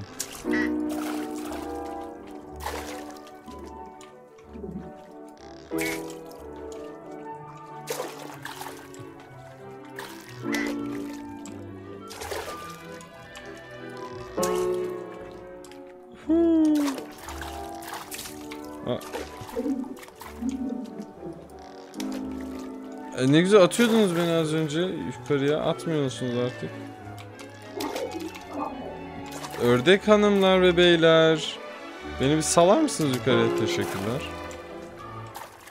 It sure made him happy. Hop. Şuraya da sal bakayım. Sal. Salmıyor musun oraya? Şöyle yapsak. Yok.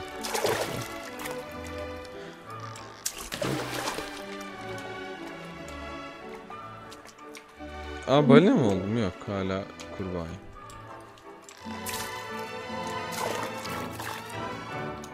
Ördekler.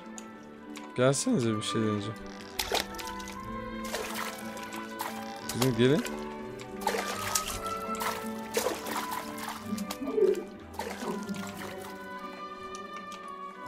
Balinayı kullanamıyorum işte. Onu deniyorum da. Dalamıyorum da. Ne diyor?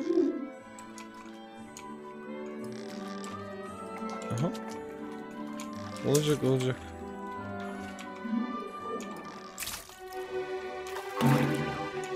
Ha, o kadar kullanayım. Yetmedi. Hadi oğlum. I know how silly it sounds.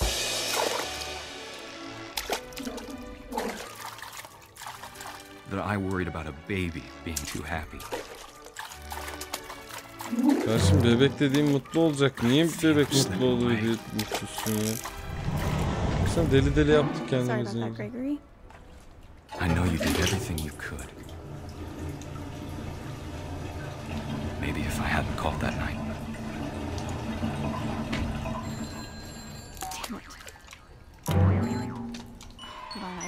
Abla sen de yani çocuğunla ilgilenecek, çocuğunla mı ilgileneceksin, telefonla mı konuşacaksın ya? I wish he could have told us about the world he saw. Ay hayır. Abla gel gel abla. Abla. Siktir et telefonu. So much I don't understand about Gregory. About everything.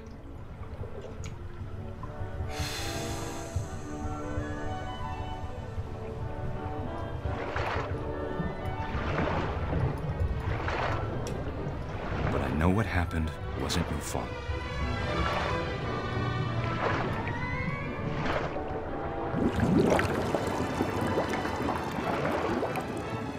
I'm sure he's happy.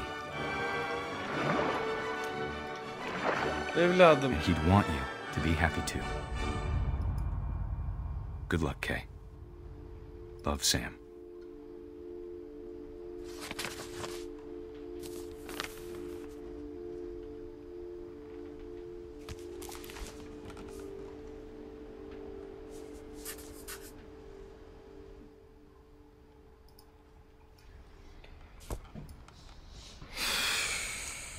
Vallahi içim sıkıştı.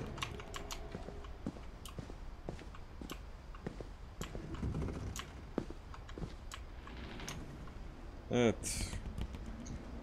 Görevler. Greg'in görevi çok tatlıymış. Be a baby.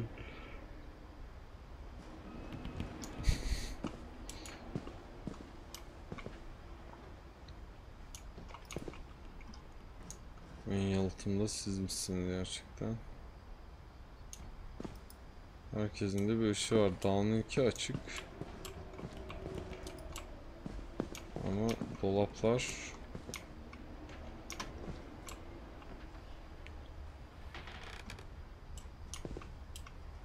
Dolaplar da bu şekilde. Okay. Teşekkür ediyoruz. O odadaki yardımcıdan herkes için. Gregory, Dawn ve I can't imagine my mom ever writing poetry, and yet 13 yaşındaki arkadaş, şimdi bakalım. A poem for Gus, who always said the wedding was a bad idea. Our father never hit us kids, at least not very hard, before the day my brother said with teenage disregard that he'd be dead before he'd see a wedding in our yard.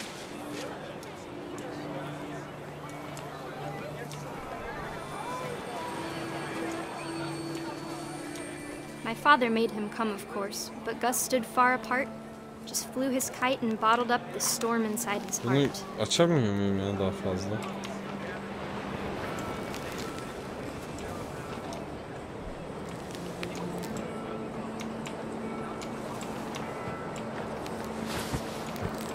I tried to talk him out of it, but though he'd never met her, We don't need a stepmom, were the words that I now remember. pronounce you husband and wife. You may kiss the bride. Arkada bak evlilik töreni var. 22'si bride'lar. Ya sen de bride'sin falan. O da ne ikili. Tabii bütün her tabi mezar kaynamıyor. When the time for photos came, Dad ordered him to come here. But Gus declined, and as a sign held up his middle finger. Aa, çok ayıp. Folklorik olarak sana saygım var ama sana tapamam, totem dedi resmen.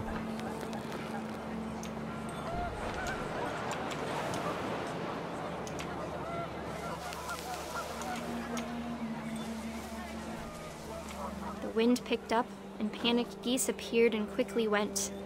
But all the humans did that day was go inside the tent.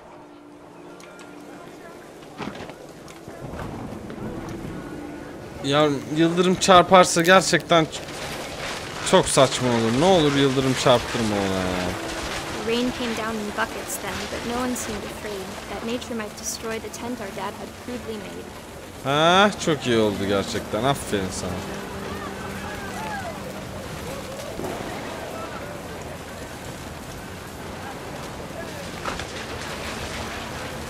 Thunder sounded much too close and full of birader, angry ne howls. yemişsin sen ya? All my father said to this was, "Make the music louder."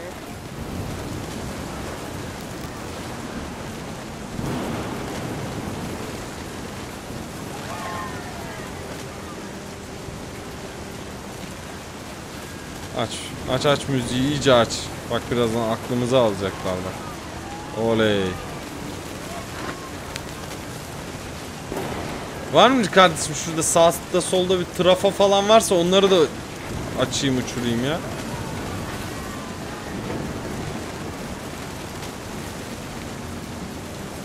Yetmedi bu çünkü böyle.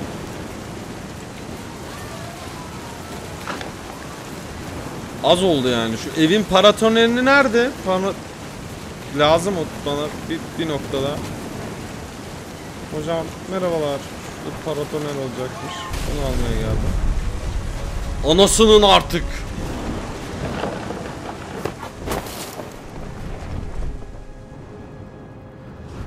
I wish that I could truly say I thought about you on that day. Out there on the beach alone, just you, the wind, the sea and foam. But I didn't. Until we found you.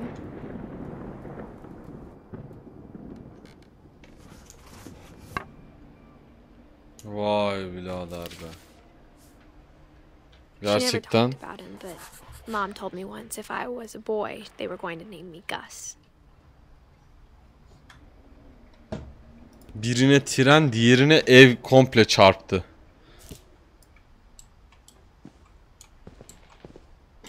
Allah korusun. Hakikaten dikkat etmek lazım.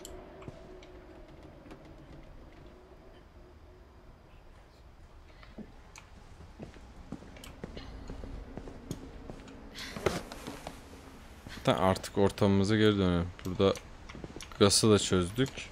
Gregory'yi de çözdük. Down'u da okeyledik. Down'u okeyledik mi ya? Down'u okeylemedik. Dur. Hoppa, geri gel. Dön. Öyle bir dakika. Down'un olayı neymiş bakalım. Çok ilginç bir şekilde Down'un olayı yok. Ben de ayıptı söylemese öyle gir çık yapamıyorum her yeri. Aha, ne buldum? My mom moved up to the loft after her brothers died. Şuradan düşüp ölürsem gerçekten nefret ederim oyundan ha. Oyun bana ölüm korkusu şey yaptı, bastı ya.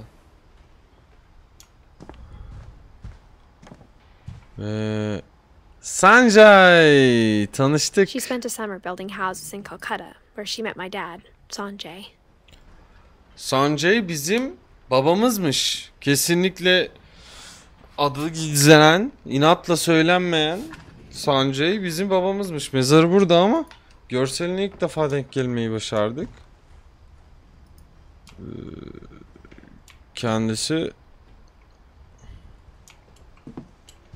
Religion was another thing my mom never talked about, but I think it helped her a lot after her dad died.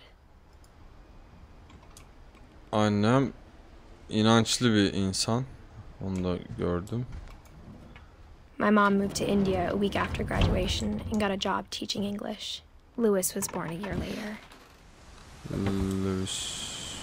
When my dad died, I don't think Mom knew where else to go. I'm sure Edie was happy to have her back. Ne bunlar? Time neydi ya? Kekik, nane.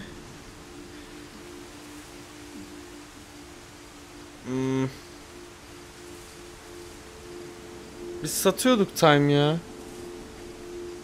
Maydanoz falan gibi bir şey olma ihtimali var mı? O zaman basil ne? Ben basil'i kekik gibi hatırladım. Basil maydanoz olma ihtimali var mı? Bu arada bu saksıyı ya şey yapmak istemiyorum ama bu saksıyı bu nane sarar arkadaşlar. Bunların arasında biraz daha boşluk bırakmak. Fesleğen. Hah, teşekkür ederim. Reyhan. Benim de aklımdaki şey. Okey. Allah razı olsun. Nane burayı sarar. Reyhan nane yetişir. Kekik zaten. Kekik okey gibi ya. Buraya bir tek ada çayıyla kekik çok yakın. And to see kids in the house Neyse. again. Bunu başka bir noktada size organik tarımla ilgili yine bilgilerle şey yapacağım. Ama bakımlı, belli ki bakımlı yani. Bak burada da salkım ya, artık salatalık mı domates mi? Domates ormanlıdır da organik değil yani. Ama bak salatalık mı? Neyse hadi bakalım. The house had to get a little bigger, but Edie was used to that. Bir tık daha büyük. And for a while, things were good. Almost normal. But it didn't last. Haç. Ders ya, sınıfı. Ayda. Edith Finch tarafına Odin Finch anlatılmış. The Curse olarak. Peki. The beginning of the end was Milton's 10th birthday, when Edie gave him a castle. Milton'ın 10. doğum günü hediyesi olarak After 2002 Milton yılında disappeared, the only thing he left behind was a room full of paintings. ona böyle bir kale doğum günü hediyesi yapılmış. Çok güzel hediyeymiş gerçekten. Evet.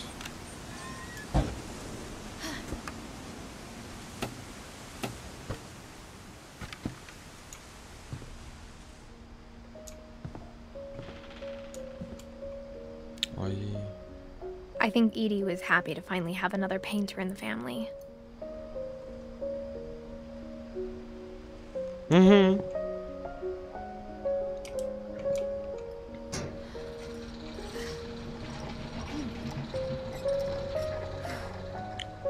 Whoa.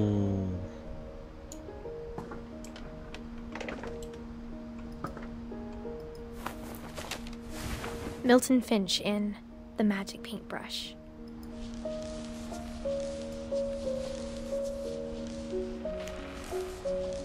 Hadi çalış. Şöyle mi? Ha?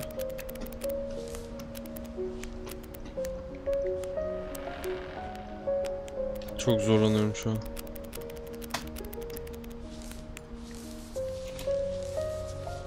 Şöyle yapsam.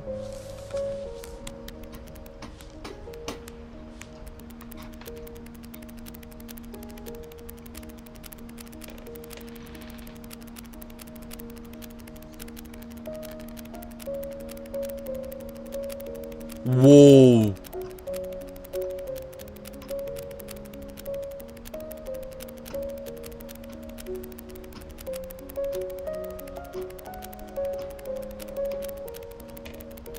Çocuk daha 10 yaşında ne yapmış lan?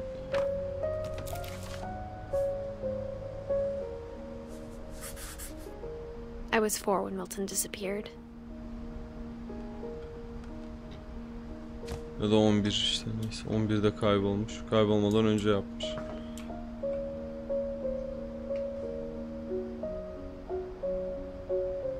Pardon, sütlaç bir döndü de ona ben. Çok güzelmiş sembolü bu arada. Çok beğendim gerçekten.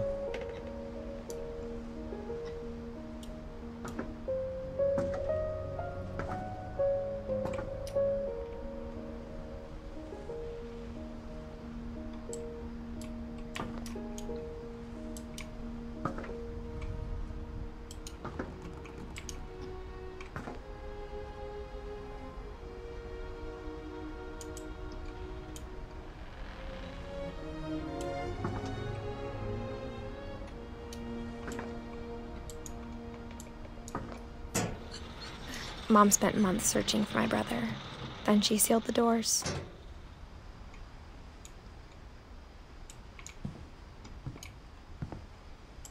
Tekrar mı?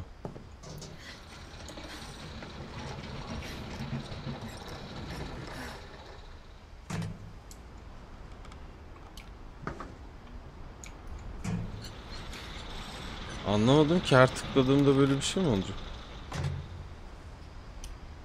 Ne istiyorsun benden? Kapı açılmıyor tabii ki haliyle. Her yere camdan giriş çıkış sağlıyoruz. Yukarıda bakmadığımız bir şey olduğunu düşünmüyorum ya.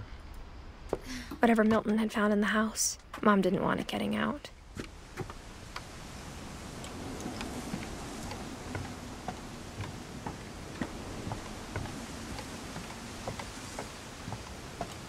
Milton'ın her şey çok güzel bu arada. Çok sevdim kalesini. Gerçekten müthiş bir kalesi varmış. Ne oldu acaba? Milton'a ne oldu? Niye kayboldu acaba? Bu çocuğu düşürecek.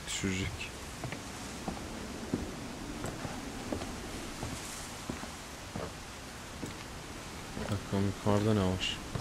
Mom En definitely üstüne blamed doğru Edie, gidiyoruz. but I think Lewis blamed himself. After he graduated, he just spent more and more time in his room. Until Mom got him a job at the cannery.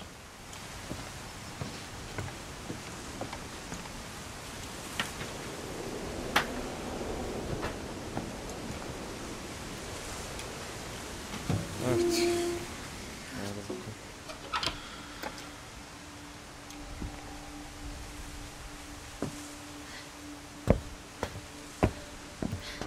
Lewis's room smelled very, very familiar. That part of him lived on. Lewis eğlencesine düşkün. Böyle artık yani. Nargileyle de fazla kafa yapar gibi hissettim.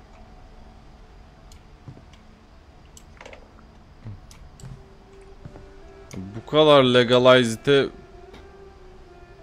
şu pilates topu. Logitech'in bir klavyesi bu. Oha. Çok istediğim bir klavyeydi bu. Bunu koymuşlar.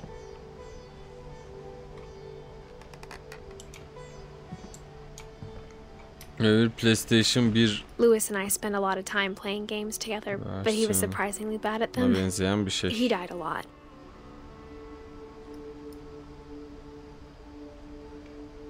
Lise diploması.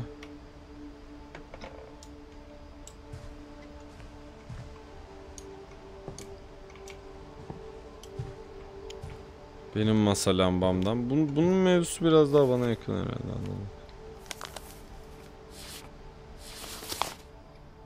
Wow. Dear Mrs. Finch, as Lewis's psychiatrist, I can understand your desire for an explanation. As I see it, the trouble began in January, shortly after we convinced your son to seek treatment for substance abuse.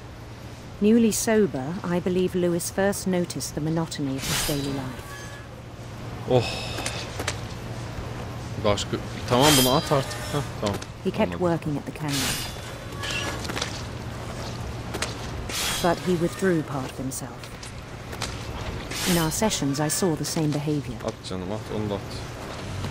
His İşimizi mind güzel began to... yapalım.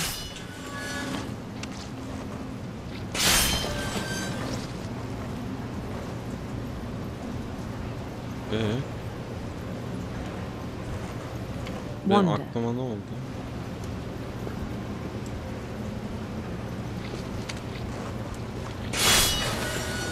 I asked him to describe it. He said he started small, imagining a labyrinth. Bayağı ilk defa beynimi He'd ikiye feel his way bölüyorum. about. Then something moved. Oh, tamam bölemiyorum.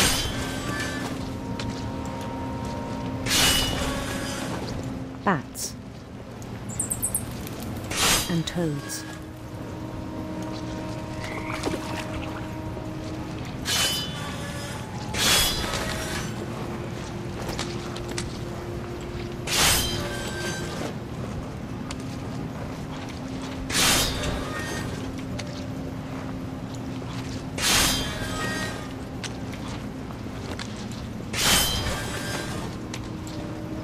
Kafamın içinde labirentler var altta.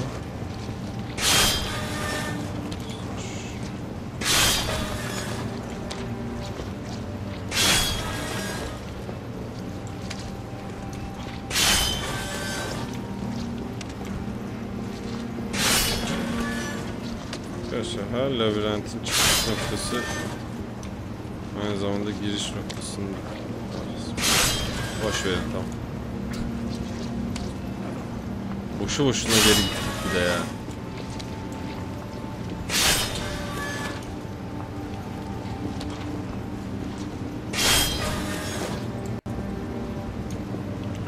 Şimdi yukarısı çıkmaz sokak.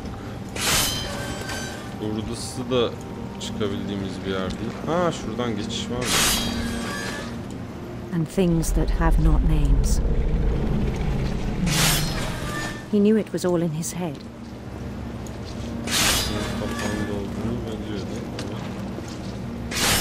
But he took it very seriously. I had hoped he'd find himself.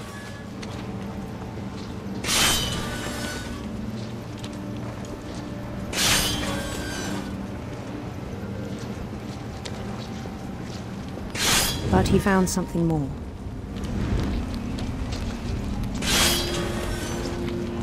I worried about him then. Daydreaming at the cannery. I spoke with his boss. But he said Lewis had become a model employee. Methodical, tireless, focused. Like a whole new Lewis. So I let him go on.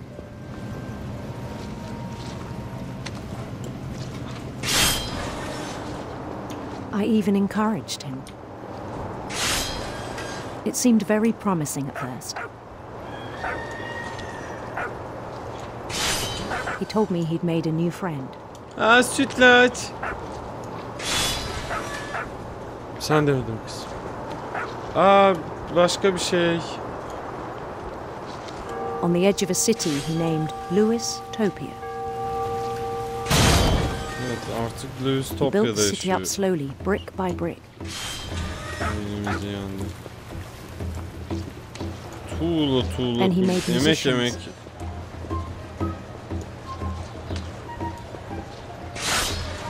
Tertemiz delirdik ha.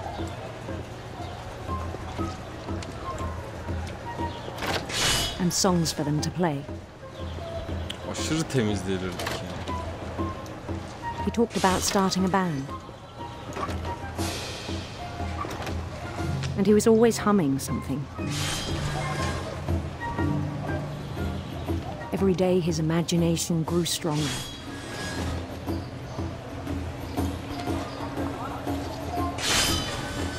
He no longer spoke at the cannery. But his chopping was as reliable as ever.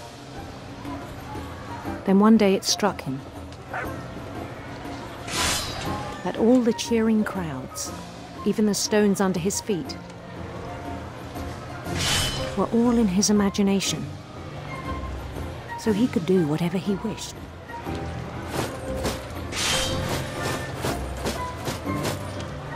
He held an election for mayor. Abi ne election'ı, ne gerek var? Zaten benim şehrim ya. And he won. Haliyle yani. They begged him to stay, but his mind was already wandering. It became a game for him.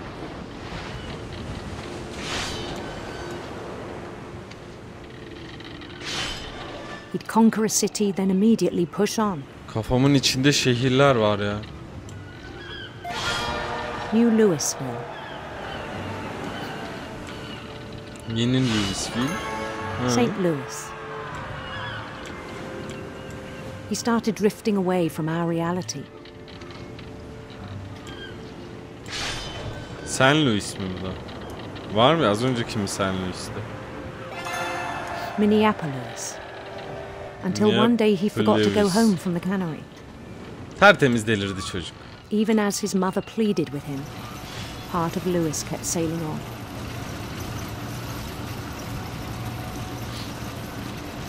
Efendim.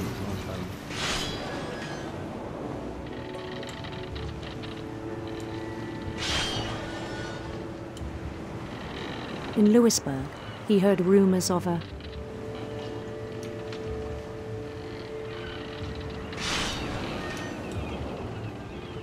Handsome Queen, Beautiful Prince. Aynı yola mı çıkıyor sizce? Şurası daha renkli. Bir de kendi oraya sürükledi şu an. Ama buradan dönebiliyorum herhalde. Handsome Queen. Bak. İkili yaptım oradan.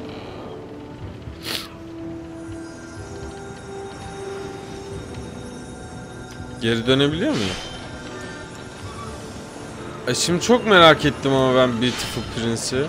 The Queen was on her own quest for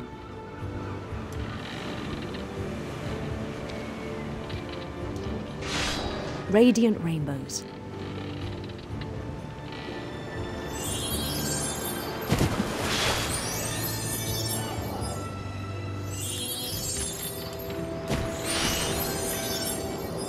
He followed the sound of her. Tabii ki harp ya. Gitar dediğin her zaman. Silver harp. Dur. Bunu dinlememiz lazım. Dur. Hayır.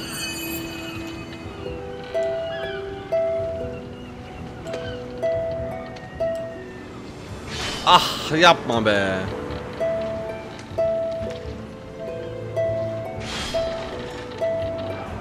His chase led him to a golden palace east of the sun and west of the moon. Merhabalar. Even then, his logic remained sound.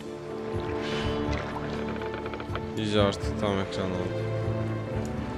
Balık gelirse söylersiniz abi. He knew the world was all in his imagination. Oha çok geldi.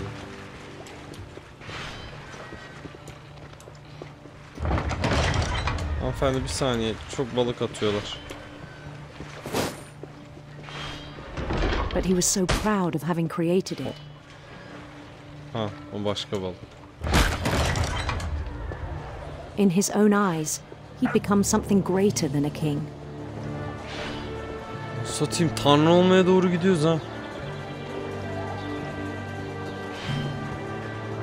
For someone who'd never known success in the real world, I think it was overwhelming.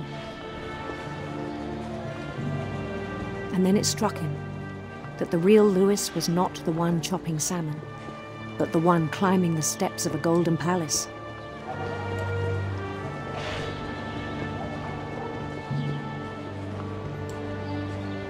My imagination is as real as my body, he told me. It was hard to argue with him. Baksaydık arkamıza. Aleykümselam.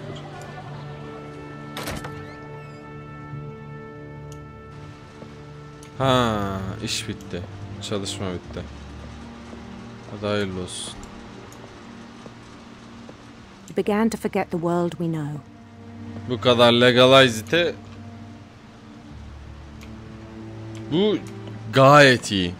İçinde bulunduğumuz durum bu kadar legalize daha çok daha iyi yani. Nargileyle ya. I think it pained him to remember Lewis, the cannery worker.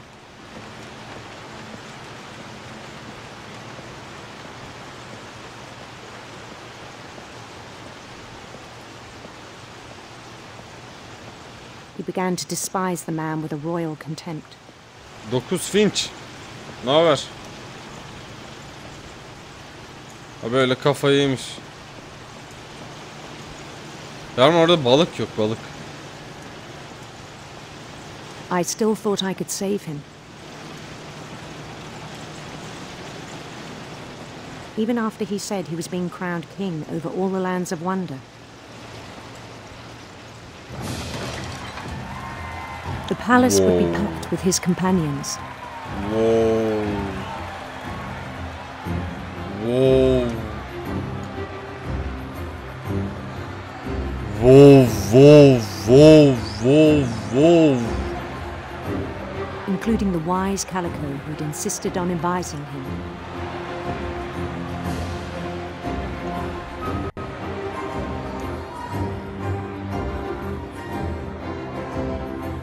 Piyan Center hoş geldin.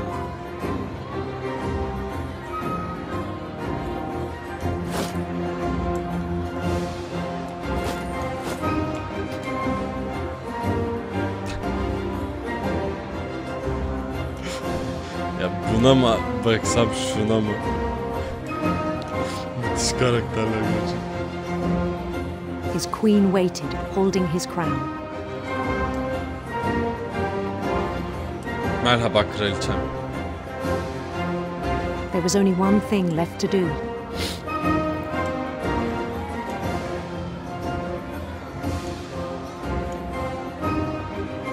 Bend down his head.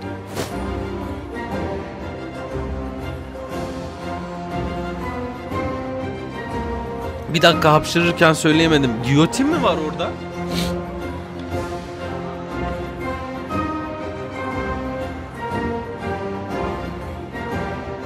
Hocam saçmalamayın. Hayır, hayır, hayır. Hep beraber. Hayır. Hayır. Ya.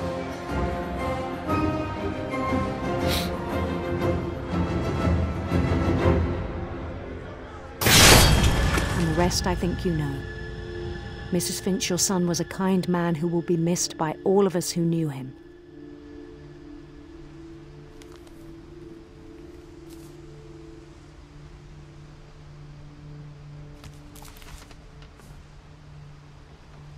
My brother was really O cool. makinede şey yaptı, I wish you değil could mi? have met him.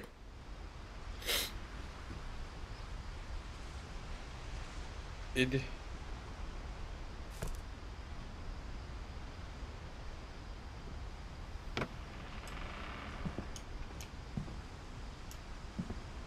Eşyaları.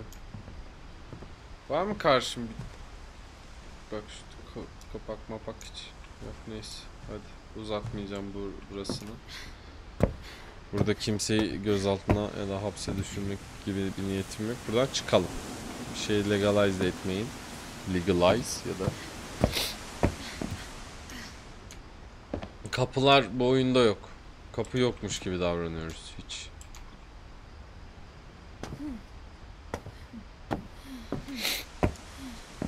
Eli koptu şu an Tanya. Salınacak malınacak abi, şuradan gidelim, ben burada tırstım ya. Şöyle bir en tepeye çıkınca bir şey görüyor muyuz? Bir şeyleri yan yana koyup falan yok. Öyle benim arasında. Şuna atlayabiliyor muyum? Yok, oraya da gidemiyorum. Acaba orada ne var ya?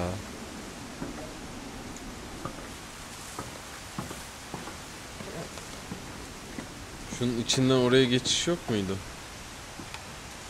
Şuradan. Yok mu? Vallahi yok herhalde ya. Bakayım. Tavanda belki bir şey varsa. Ay hayır, oraya dönme ya, oraya dönme. Aman ama hoş mu yaptın şu anda durup dururken?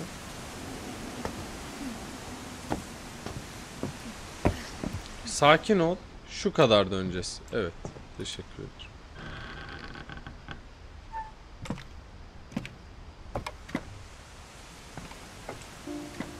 Hallettik. On the way back from Lewis's funeral, my mom told me to start packing. She waited until the day before we left to tell Edie. I'm not sure if she wanted to make it easier or harder. Anadır sonuçta. Easier yapmaya çalışıyordur tabii ki. Tabii canım, ben de kalalım isterdim balık ama. But I understand why we left. Burada da kalacak gibi bir şey yok yani. Niye gittiğimizi anlamam. Gerçekten. What happened that night had been coming for a long time. Maybe it should have come sooner. Bizim mekan. Anasını satayım, ölme be burada durup dururken şimdi. But it had to end one way or another. All that's left now was to tell you about that last night.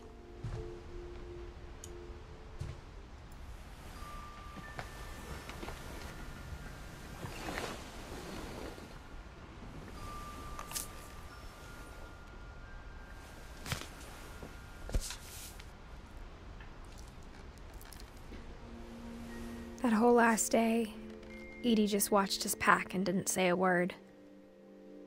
Until supper, when she raised her glass and said, "To our final night together, and all our final nights apart." Grandma, you know what I said about alcohol. Some of your medications are very Edith, specific. I left a present for you in the hallway. Why don't you go open it?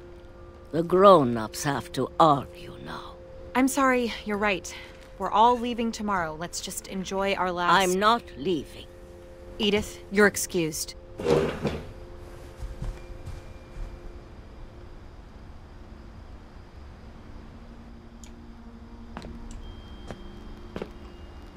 The power had been shut off that morning, but Edie always had plenty of candles. When my mom sealed the library, I don't think she knew about the other entrance. Or that Edie had a key to it.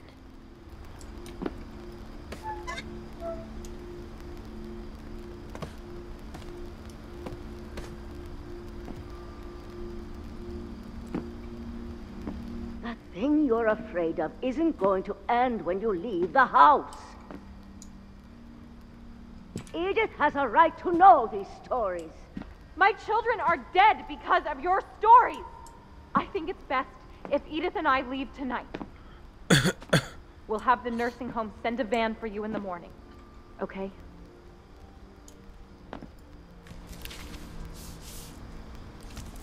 Dear Edith, there's so many stories I wish I could tell you, but there's only time for one.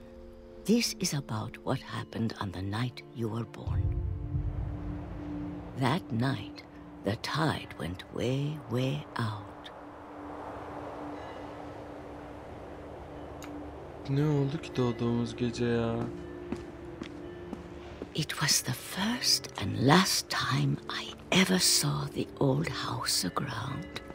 There'd been an earthquake out in the middle of the ocean.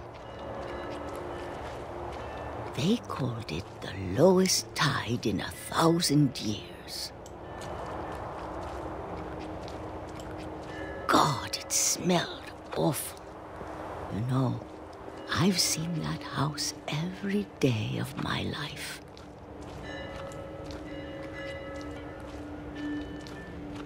But I never thought I'd go back to it.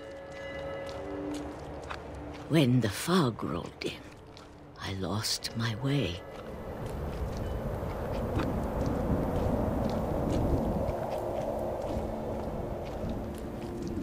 I got turned around.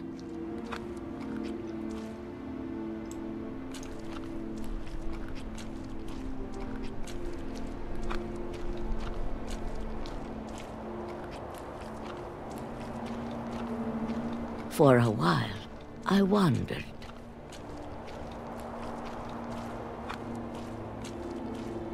I started seeing things.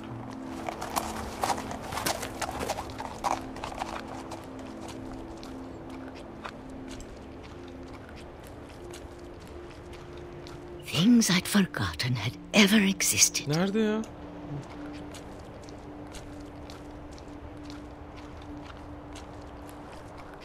But when I saw them, they felt like old friends. That night, a lot of things came back to me. Or maybe I came back to them.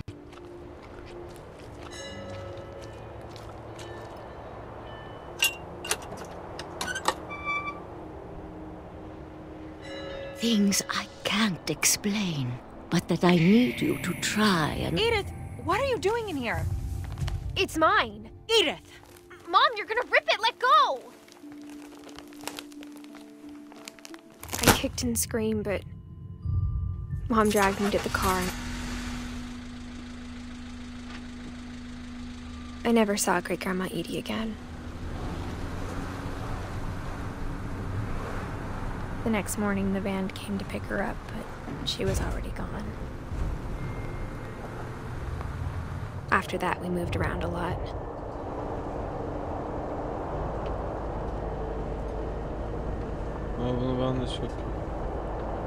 We both tried to make the best of it.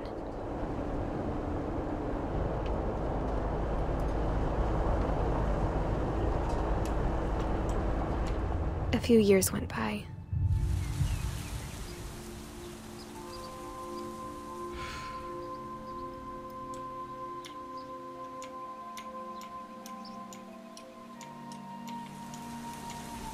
My mom didn't like to talk about it.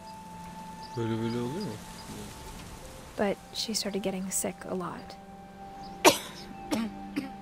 The rest happened pretty quickly.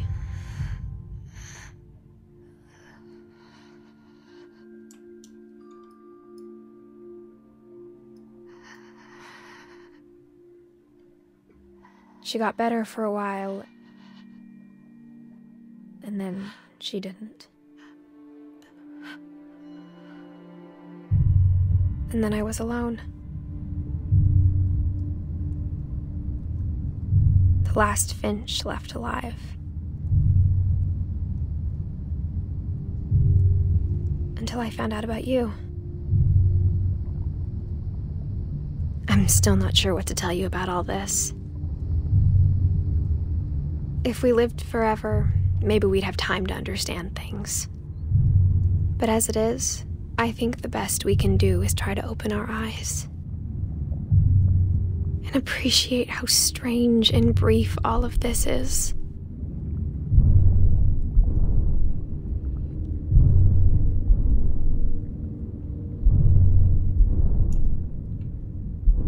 This journal was supposed to be for you. But now I hope you'll never see it. I just want to meet you and tell you all these stories myself. But I guess if you're reading this now, things didn't work out that way.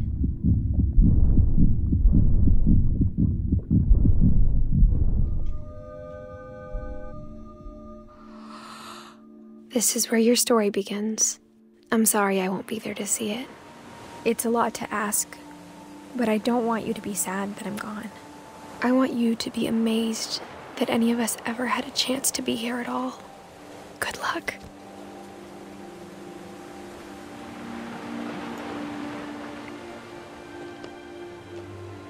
Anasını gözüm ne oldu lan?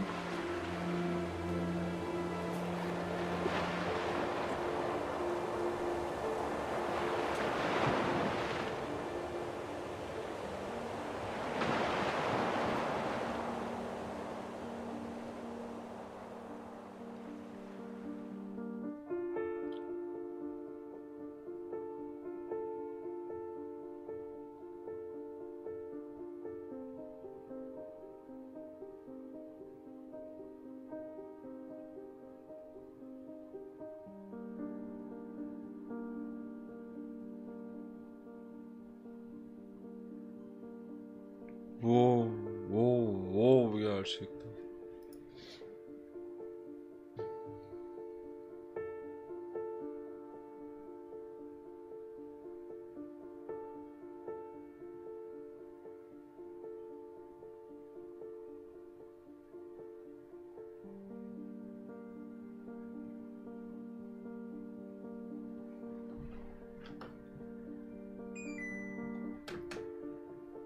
Vallahi gözüm doldu. Nefes. Şurada bir şey oldu ya. Hakikaten ilginç bir deneyimdi ya.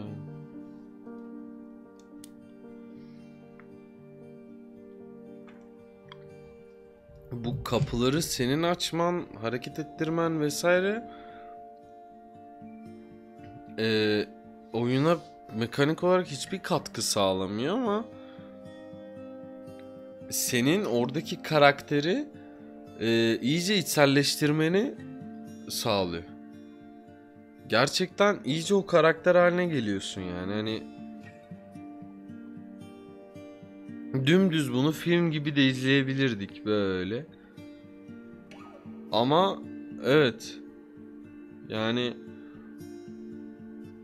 müthişti. Özellikle o balıkçı çocuk, tabi bayağı etkilendim. Küçük bebek çok yıpratıcıydı. Molly çok yorucuydu. Molly yani daha en başta inanılmaz bir şoktu. Çizgi roman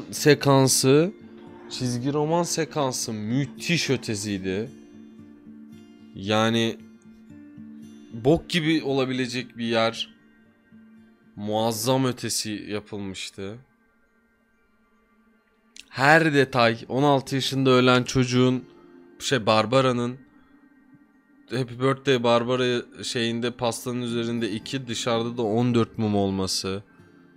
Salı günü öğlenin salı sabahı ilaç kutusunu açıp salı akşamı kapağının kapalı olması. Yani ya müthiş ötesiydi. Her detayına dikkat edilmiş. Bu da olsun, bu da olsun. Şurası da, şunu da es geçmeyelim dedikleri bir şey olmuş. Çok beğendim. Gerçekten bayağı beğendim. Yani oyun deneyimi olarak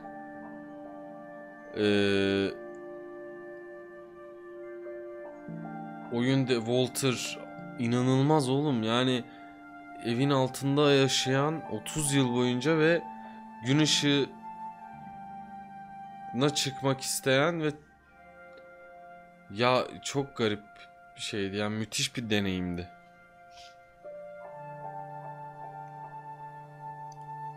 Gerçekten çok güzel bir deneyimdi.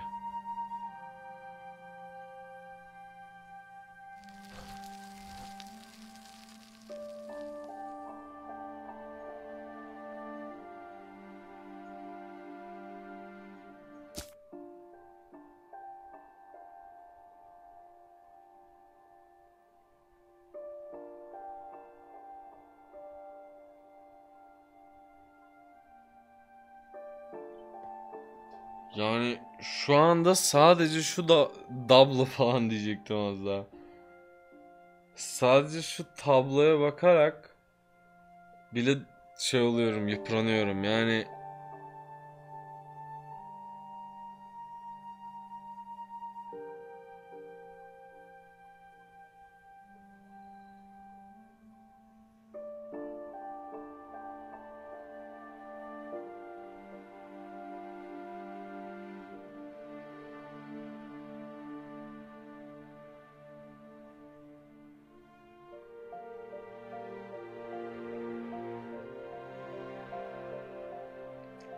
bu arada bizim bu kadar coşmamızı sağlayan oyundaki seslendirme, Edith'i seslendiren kadının inanılmaz seslendirmesi. Yani oyundaki bütün seslendirme sanatçıları çok iyiydi. Müzikler çok iyi. Ses dizaynına bayıldım oyunun. Ortamı gayet iyi. Mekanik birazcık zordu. O da indie olmasından kaynaklanıyor diyebilirim. Yani işte W'ye basılı tutman gerekiyor mesela. Orada durman değil de oraya böyle gitmeye devam etmen gerekiyor gibi. Ama gerçekten 2 saat içerisinde, 2 saat sürdü değil mi oyun yaklaşık? 1 saat 50 dakikadır falan oynuyoruz. müthiş bir hikaye anlattılar bize. Gerçekten çok güzel bir hikaye anlattılar yani. Çok güzel. 3, 6, 9, 12 yani 13 hikayeden oluşan bir kitap anlattılar diyebilirim yani. Müthişti. Ya oğlum çok etkilendim işte yani. Baya etkilendim. Güzeldi. Yine anasını satayım. Ağlamaklı ya. Sabahın 6:15'inde önerenler burada mı? Uyudular tabi. Hide the Kurbağa burada mı acaba? Hide the Kurbağa önermişti değil mi? Gerçekte olan mı önermişti? Bak kim önerdi bilmiyorum.